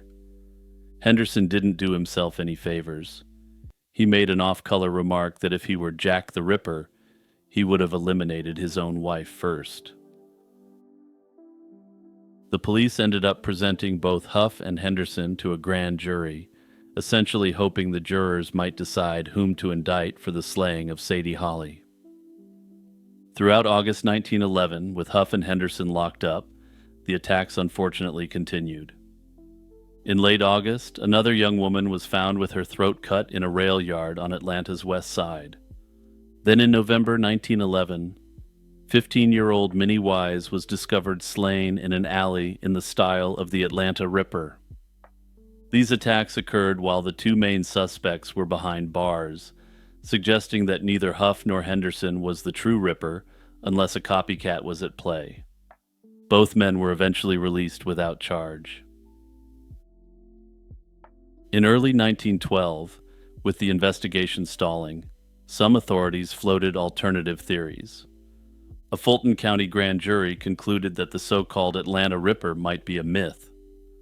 They speculated that each attack could have been an unrelated act of violence by different men, but many Atlantans doubted this explanation. The consistency in the crimes, the uncanny similarities in how, when, and against whom they were carried out, was hard to dismiss. To the community and many officers, it still looked like the work of a single madman. Leads continued to trickle in, and in April 1912, a man named Charlie Owens was convicted and sentenced to life in prison for one of the attacks attributed to the Ripper. It was never clearly reported which victim's case this was, and the secretive way the trial was handled left observers puzzled. Whatever the truth, Owens's imprisonment didn't halt the attacks that newspapers linked to the Ripper. That summer, police arrested yet another suspect, Lawton Brown. Brown's wife had gone to the police with a disturbing story. She said that on several Saturday nights matching the attack dates, her husband came home late with blood on his clothes. Under interrogation, Brown reportedly confessed to at least one attack and hinted at knowing about the others. It seemed like a breakthrough, but the manner of the confession raised red flags. In court, it came out that detectives had beaten Brown severely to extract his confession. Brown recanted, claiming he was coerced, and he was acquitted in October 1912 when a jury found the case against him unconvincing. Once again, Atlanta was back to square one. By 1913, the panic had begun to subside a little, perhaps out of fatigue and the lower frequency of new attacks, but the mystery was far from solved. In March 1913, the slaying of yet another young black woman, Laura Smith, made the papers, and she was noted as possibly the third victim of the Ripper that year. In early 1914, a chilling development revived all the old fears. Handwritten notes were found pinned to emergency call boxes around the city, warning that the Ripper would start attacking younger black women caught out at night.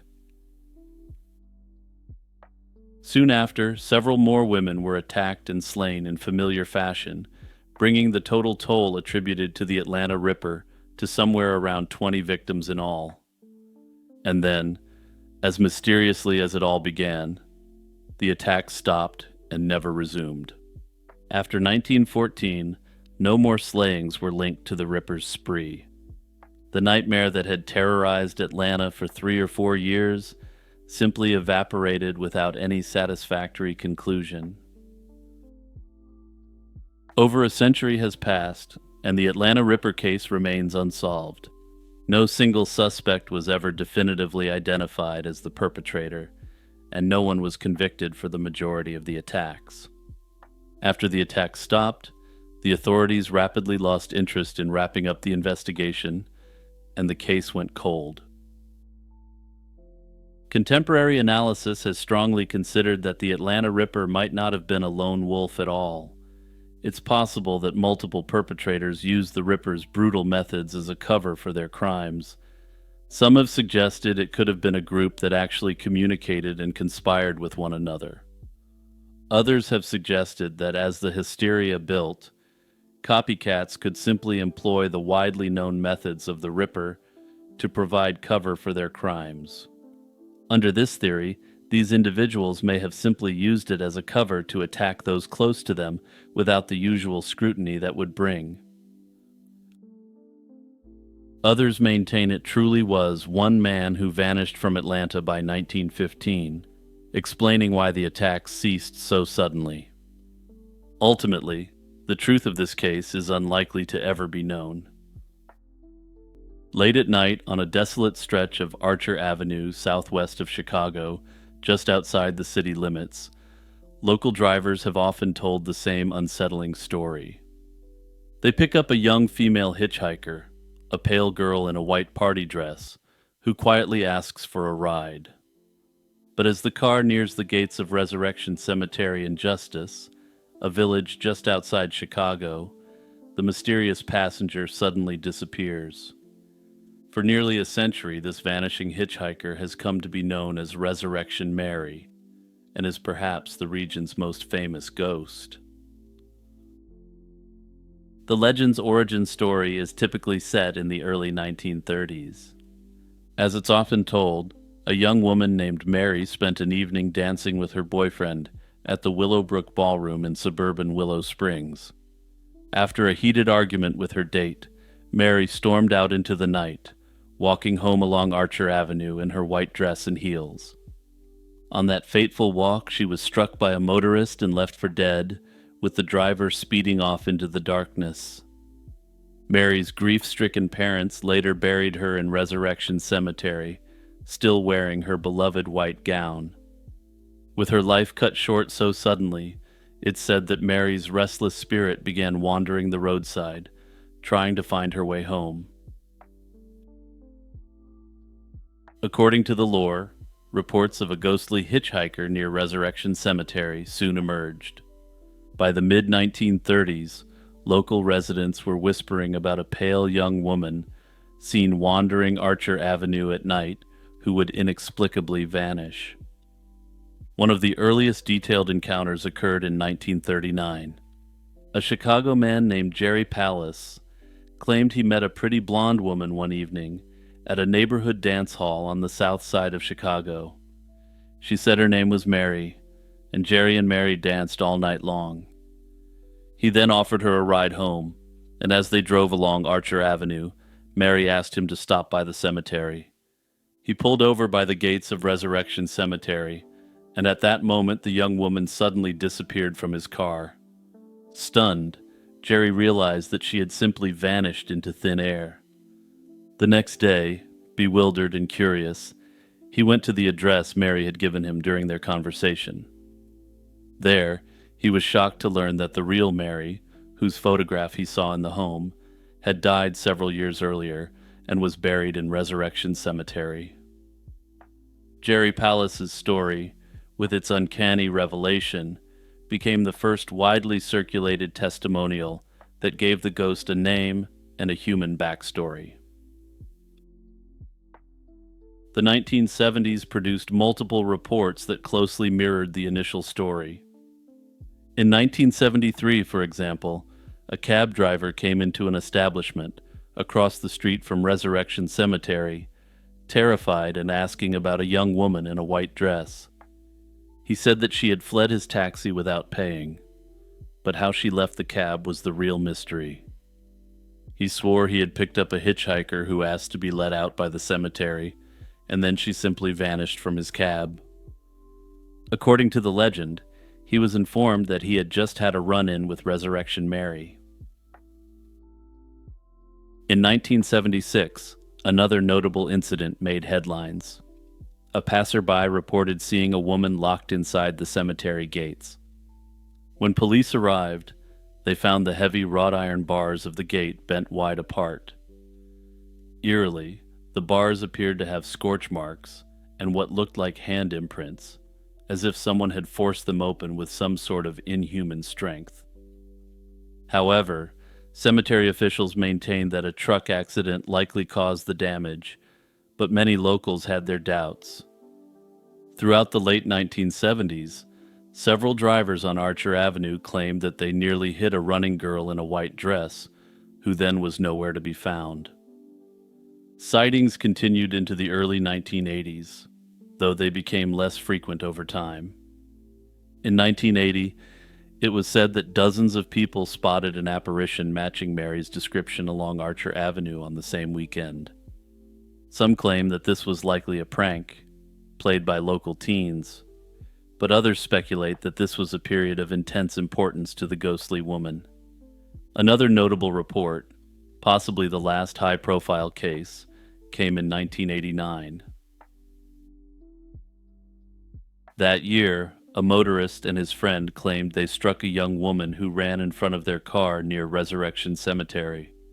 They were alarmed, but when they stopped, they found no trace of anyone injured or any damage to the vehicle. By the end of the 1980s, the Resurrection Mary phenomenon had peaked. The local authorities even installed bright streetlights along Archer Avenue in the mid-1980s, and as the road became less shadowy, new sightings of Mary grew rare. Yet the legacy of those decades of encounters was by then deeply ingrained in Chicago's lore, and Mary remained the city's most talked-about ghost. Putting aside the question of whether there is any ghost at all, one enduring question has been the true identity of the young woman behind the ghost. Over the years, researchers have tried to match Resurrection Mary to a real-life person, and one name often proposed is Mary Bregovy. Mary Bregovy was a real Chicago woman who died in 1934 at age 21, around the same age as the ghostly hitchhiker appears to be. Bregovy was cut down in an automobile accident in Chicago's downtown loop.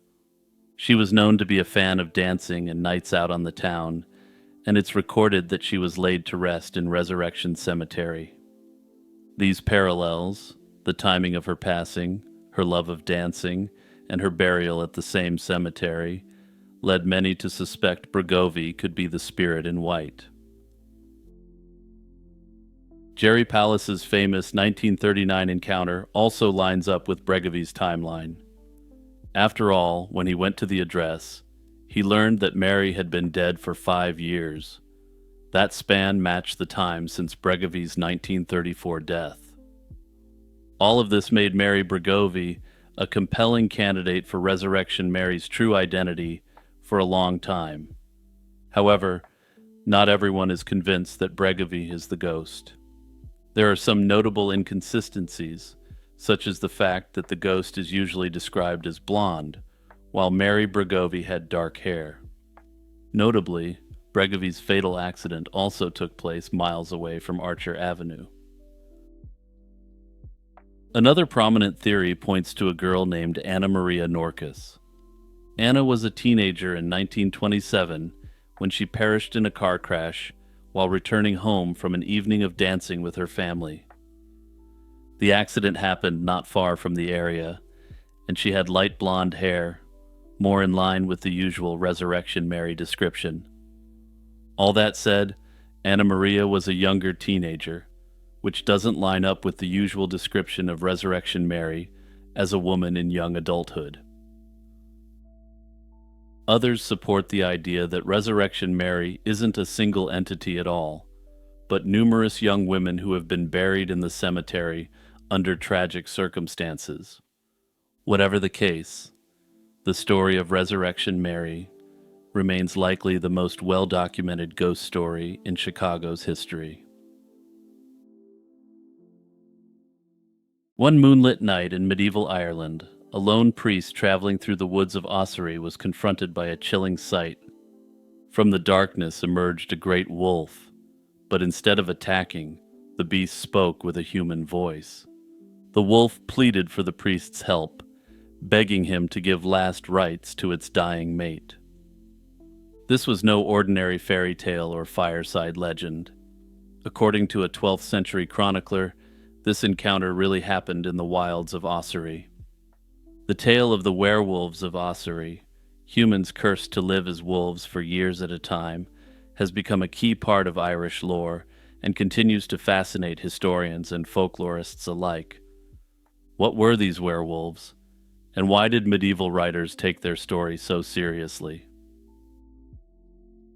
In the Topographia Hibernica, written around 1188, the Norman Welsh cleric Gerald of Wales recorded one of the most famous accounts of the Ossory werewolves. Gerald tells of an unnamed priest who was journeying through Ossory, a medieval Irish kingdom roughly in today's County Kilkenny, when he encountered an astonishing creature. A large wolf approached the priest's campfire.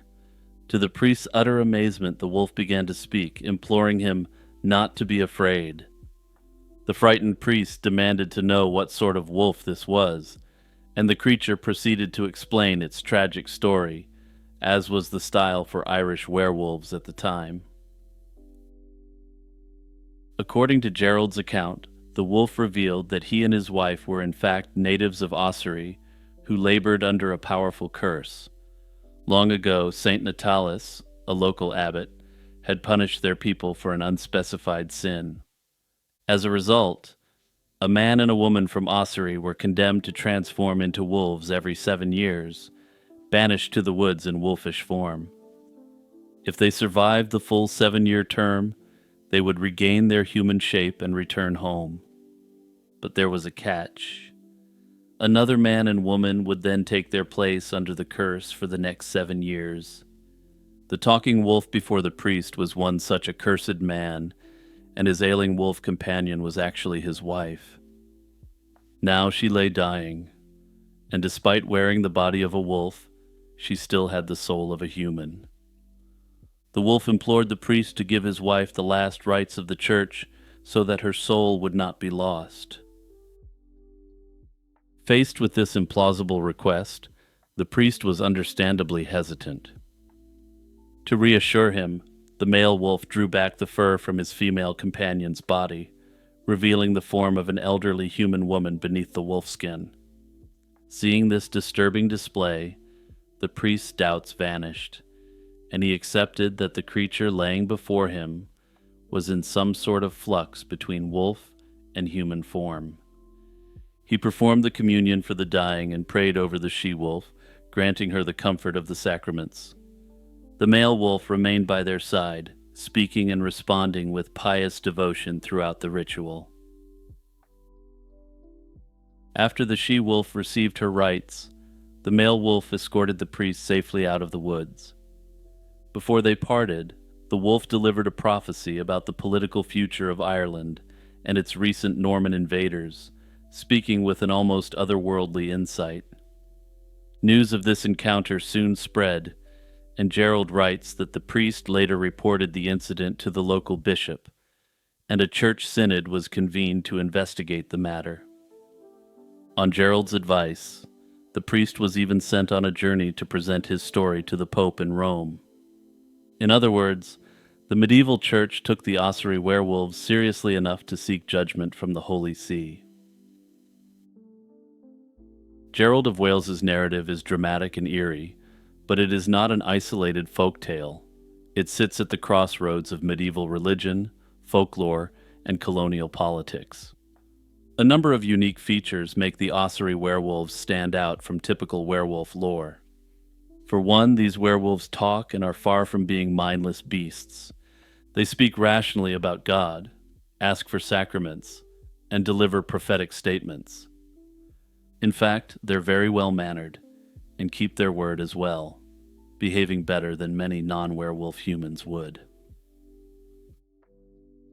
Despite being in wolf form, they aren't the usual wild beings of werewolf folklore. They're victims of a hereditary curse and remain fundamentally human in spirit despite their lupine bodies. The story portrays them sympathetically, as cursed souls seeking redemption rather than monstrous villains. The question on most people's minds after hearing about these werewolves is straightforward. What gave rise to such an unusual legend? Modern researchers have shown that the werewolves of Ossery were not a product of Gerald's imagination alone, but part of a much older Irish tradition. The idea of humans turning into wolves appears in multiple medieval Irish sources, and intriguingly, it often points back to Ossery. As early as the 11th century, an Irish cleric named Patrick, Bishop of Dublin, wrote a Latin poem that mentions a clan of shapeshifters. According to this poem, these people acquired this power from birth, rather than a demonic pact. While transformed, these people would stalk the forests, slaughtering sheep like real wolves, yet their human bodies remained elsewhere in a trance. The poem describes how any wounds inflicted on the wolf form would mysteriously appear on the person's human body, as if the two forms were still connected. Family and friends were warned never to disturb the inert human body during the magical transformation, or else the roaming soul might not find its way back.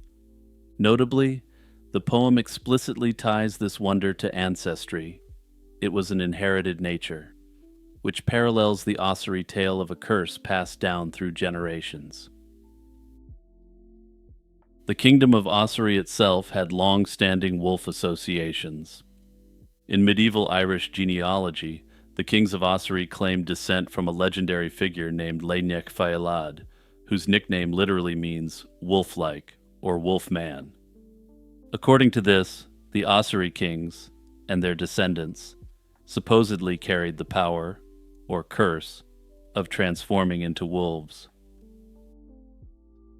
Such an origin myth might have been a point of fierce pride or dread, implying that the Osorians had a wild, otherworldly ancestry distinct from other Irish clans. Scholars believe these legends were heavily influenced by the culture of ancient Irish warriors. In medieval Irish literature, warriors and outlaws were often compared to wolves for their ferocity and wilderness lifestyle.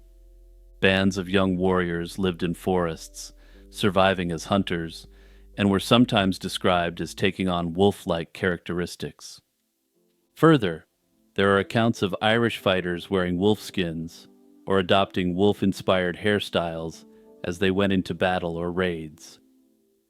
Importantly, by the Middle Ages, bears were likely extinct in Ireland, and wolves, along with boars, fit neatly into the role of apex predators on the island. It makes sense that groups of young warriors and bandits would come to see themselves as a wolf pack living at the edge of society. These historical realities could easily seed tales of literal shapeshifting. A ruthless warrior donned in a wolf pelt might be imagined to actually become a wolf in the heat of combat.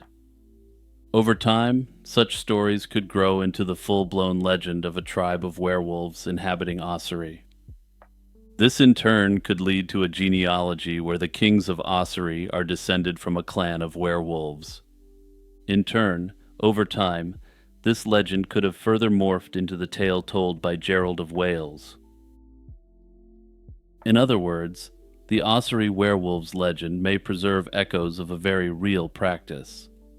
From these ancient Irish wolf warriors, whose appearance and behavior blurred the line between man and beast, we may have gotten a bizarre tale of a Christian werewolf needing final rites. As the consensus now stands, the werewolves of Ossory are more than the bizarre medieval tale they're generally portrayed as. The mystery, somewhat surprisingly, appears to be fully grounded in real medieval Irish history, with layers of religious overtones added on top of it. That said, the actual event involving the priest meeting the two werewolves remains poorly understood. However, the leading theory is that it may have been a metaphorical tale, which had its meaning rendered quite literal over time. In the early months of 1912, a terrifying story of a voodoo-fueled rampage spread from Louisiana across the nation. At the heart of this story was a 19-year-old teenager named Clementine Barnabette. She was, the newspapers breathlessly reported, the self-proclaimed high priestess of a voodoo cult known as the Church of the Sacrifice. With eyes that were said to glare like those of a tigress, she confessed to a series of brutal axe attacks, not as crimes, but as holy acts for her cult. Despite being a teenage girl with a slight build, she explained that she received unholy strength from her sacrifices that allowed her to overpower strong adult men. These were strong men who were accustomed to hard physical labor their entire lives, allegedly overpowered by the occult forces of this purportedly spiritually powerful teenager. This image of the voodoo priestess, however, was as unstable as it was shocking. The story she told was like sand, shifting its shape with each retelling, and the details were lurid, but the actual facts were elusive. As the legend of Clementine Barnabette grew, a far more troubling question began to emerge from the shadows of her confession. Was she really a voodoo serial predator? Or was she a deeply disturbed young woman who became a convenient scapegoat for a real series of crimes plaguing the region? Interestingly, there'll be one final twist at the end of this tale that makes modern scholars believe that even the contemporary legal system didn't fully believe her outlandish story. Between 1911 and 1912, a wave of unparalleled violence swept through the towns of southwest Louisiana and southeast Texas. The attacks were marked by a terrifyingly consistent and brutal modus operandi. Entire families, almost all of them African American, were slaughtered in their homes, with the attacks starting as they slept. The weapon was always an axe, often one taken from the victim's own woodshed. The attacker would slip into the house in the dead of night, commit the massacre, and disappear, leaving behind a scene of unimaginable carnage. Despite the attacks beginning while the victims were asleep, evidence from the scenes showed significant signs of resistance. The person or group doing this would, at certain points, have been fighting multiple people defending themselves in the dark. A disturbing geographical pattern soon became clear. The towns where the attacks occurred, Crowley, Lafayette, San Antonio, Lake Charles, Beaumont, were all connected by the steel ribbon of the Southern Pacific Railroad line. This suggested to investigators that the perpetrator was constantly on the move, riding the rails. The timeline of these massacres is essential to understanding the deep contradictions at the heart of the Clementine Barnabette case. While she would eventually confess to a staggering number of these crimes, the simple facts of her whereabouts cast profound doubt on her story. The slayings began long before her arrest, and most critically, continued with identical precision, even while she was securely locked behind bars. For 4 sets of attacks, where a total of 19 people had their lives taken, she was actually confirmed to be behind bars, despite having later confessed to these attacks in detail. The legal saga of Clementine Barnabette began not with her as the accused, but as the star witness against her own father. In October 1911, Raymond Barnabette was on trial for the slaying of the Andrus family, who had been their neighbors.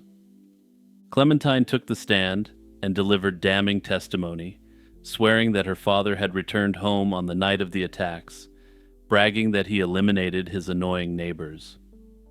Importantly, he was said to have been covered in blood when he was bragging about this. Her brother, Zephyrin, corroborated her story, and he was convicted and sentenced to hang. This was despite the fact that numerous witnesses came forward in defense of Raymond, saying that none of what his kids said actually happened. Just 1 month later, in November 1911, another family, the Randalls, was massacred in Lafayette. With Raymond Barnabet in jail, suspicion immediately fell elsewhere. Authorities searched the room where Clementine was working as a live-in housekeeper and discovered something disturbing. It was a set of woman's clothing, but it had been drenched in blood. She was arrested, and after what, at a minimum, was a very harsh interrogation, she began to confess to everything. It was then that her story began its wild, untethered flight into infamy. Her confession was a constantly shifting narrative filled with lurid details that contradicted each other and the known facts of the crimes. At first, she was a member of a 5-person cult, drawing lots to decide who would commit the disturbing acts. They were led by a sinister voodoo priest, and Clementine's role wasn't one of leadership at that point in the confession. Later, the cult swelled to 105 members, with Clementine herself as the high priestess, where she distributed magical bags filled with voodoo charms made from her victims. She named accomplices who, when investigated, were found to be non-existent or had unshakable alibis. Most damningly, she proudly confessed to crimes that were verifiably committed while she was incarcerated. Her descriptions of the attacks were also often at odds with the physical evidence from the scenes themselves. She added lurid descriptions of dark rituals that were conducted, but despite leaving behind houses of horror, the axe attacker didn't leave behind any symbols like she described. Clementine's confession exhibits the classic hallmarks of what modern psychology recognizes as a coerced, internalized false confession. She was a young, impoverished, and completely uneducated woman subjected to intense, high-pressure interrogation tactics. In this environment, some argue that the cops took on a role more similar to 16th century witch hunters than 20th century American police. When she was brought before a judge, the contemporary records make it look quite obvious that she was suffering from significant mental health issues. She laughed and rocked back and forth in the courtroom, which at the time was taken by some to indicate the truth of her confession. However, experts looking back on this now with modern eyes believe that this behavior appeared to be psychosis. The most glaring flaw in the case against Clementine Barnabet is also the most simple. The axe attacks didn't stop when she was arrested. This fact should have been the central piece of exculpatory evidence, proof that the real perpetrator was still at large. Instead, it was largely ignored, an inconvenient detail in a story that had already found its villain. Notably, this time period was characterized by other potential axe-wielding serial predators who rode the rails, leaving carnage in their wake. Many modern researchers and scholars believe that one of these individuals, rather than Clementine, was responsible for some of the very real string of crimes which occurred. However, even if this isn't the case, most theorists strongly believe that Clementine wasn't a voodoo high priestess, but rather an extremely mentally ill young woman. Faced with the complete force of the state coming down on her, she admitted everything she thought the investigators wanted to hear. Unsurprisingly, at her trial, Clementine Barnabet's attorney argued that she was insane, a defense supported by her bizarre behavior and outlandish claims. During the proceedings, she again confessed to every crime imaginable, and let the court know that a fiery chariot was going to come from the sky to save her. To those holding their breath, wondering if this chariot ever arrived, well, I have bad news for you. Despite this bizarre behavior and the arguments of her lawyer, she was found guilty of one of the attacks and sentenced to life in prison. Her story takes its final disturbing turn within the prison walls. After serving about 9 years, medical experts at the penitentiary decided to take drastic action. In a 1921 article, it was reported that prison surgeons performed an unspecified operation that they claimed restored her to normal condition. The exact nature of the surgery isn't certain, but it's heavily implied that it involved her brain in some way. Importantly, lobotomies weren't performed in America for another 15 years, so it appears the doctors performed an extreme experimental procedure on Clementine. Then things got even weirder, and by way of reminder, she wasn't found to be insane, she was found guilty of committing a slaying.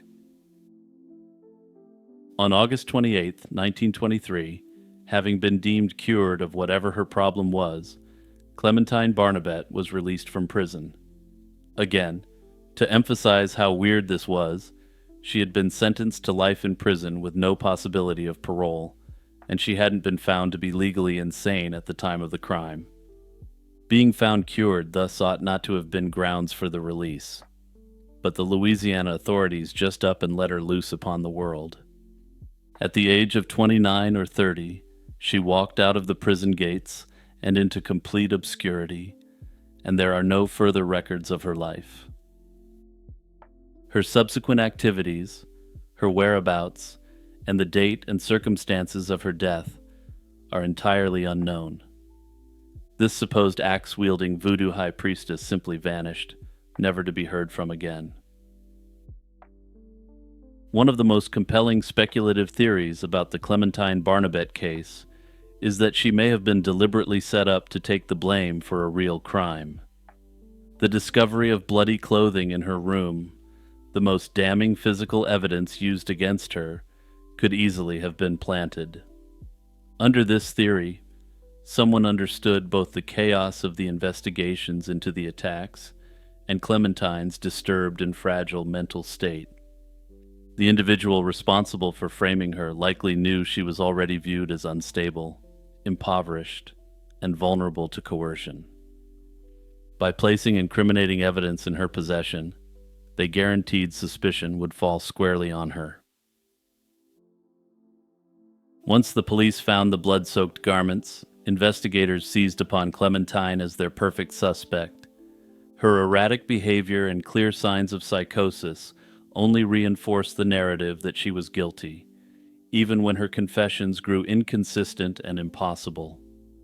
A manipulator with knowledge of her instability could predict that, under harsh interrogation, she'd quickly unravel and tell authorities exactly what they wanted to hear.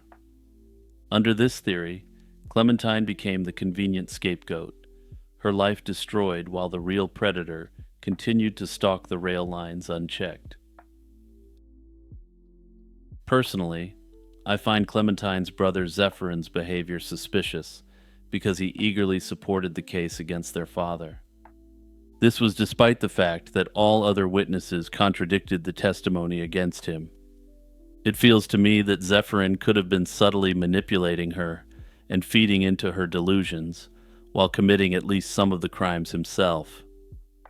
That said, ultimately the investigation was completely flawed, so we'll never know the truth on this.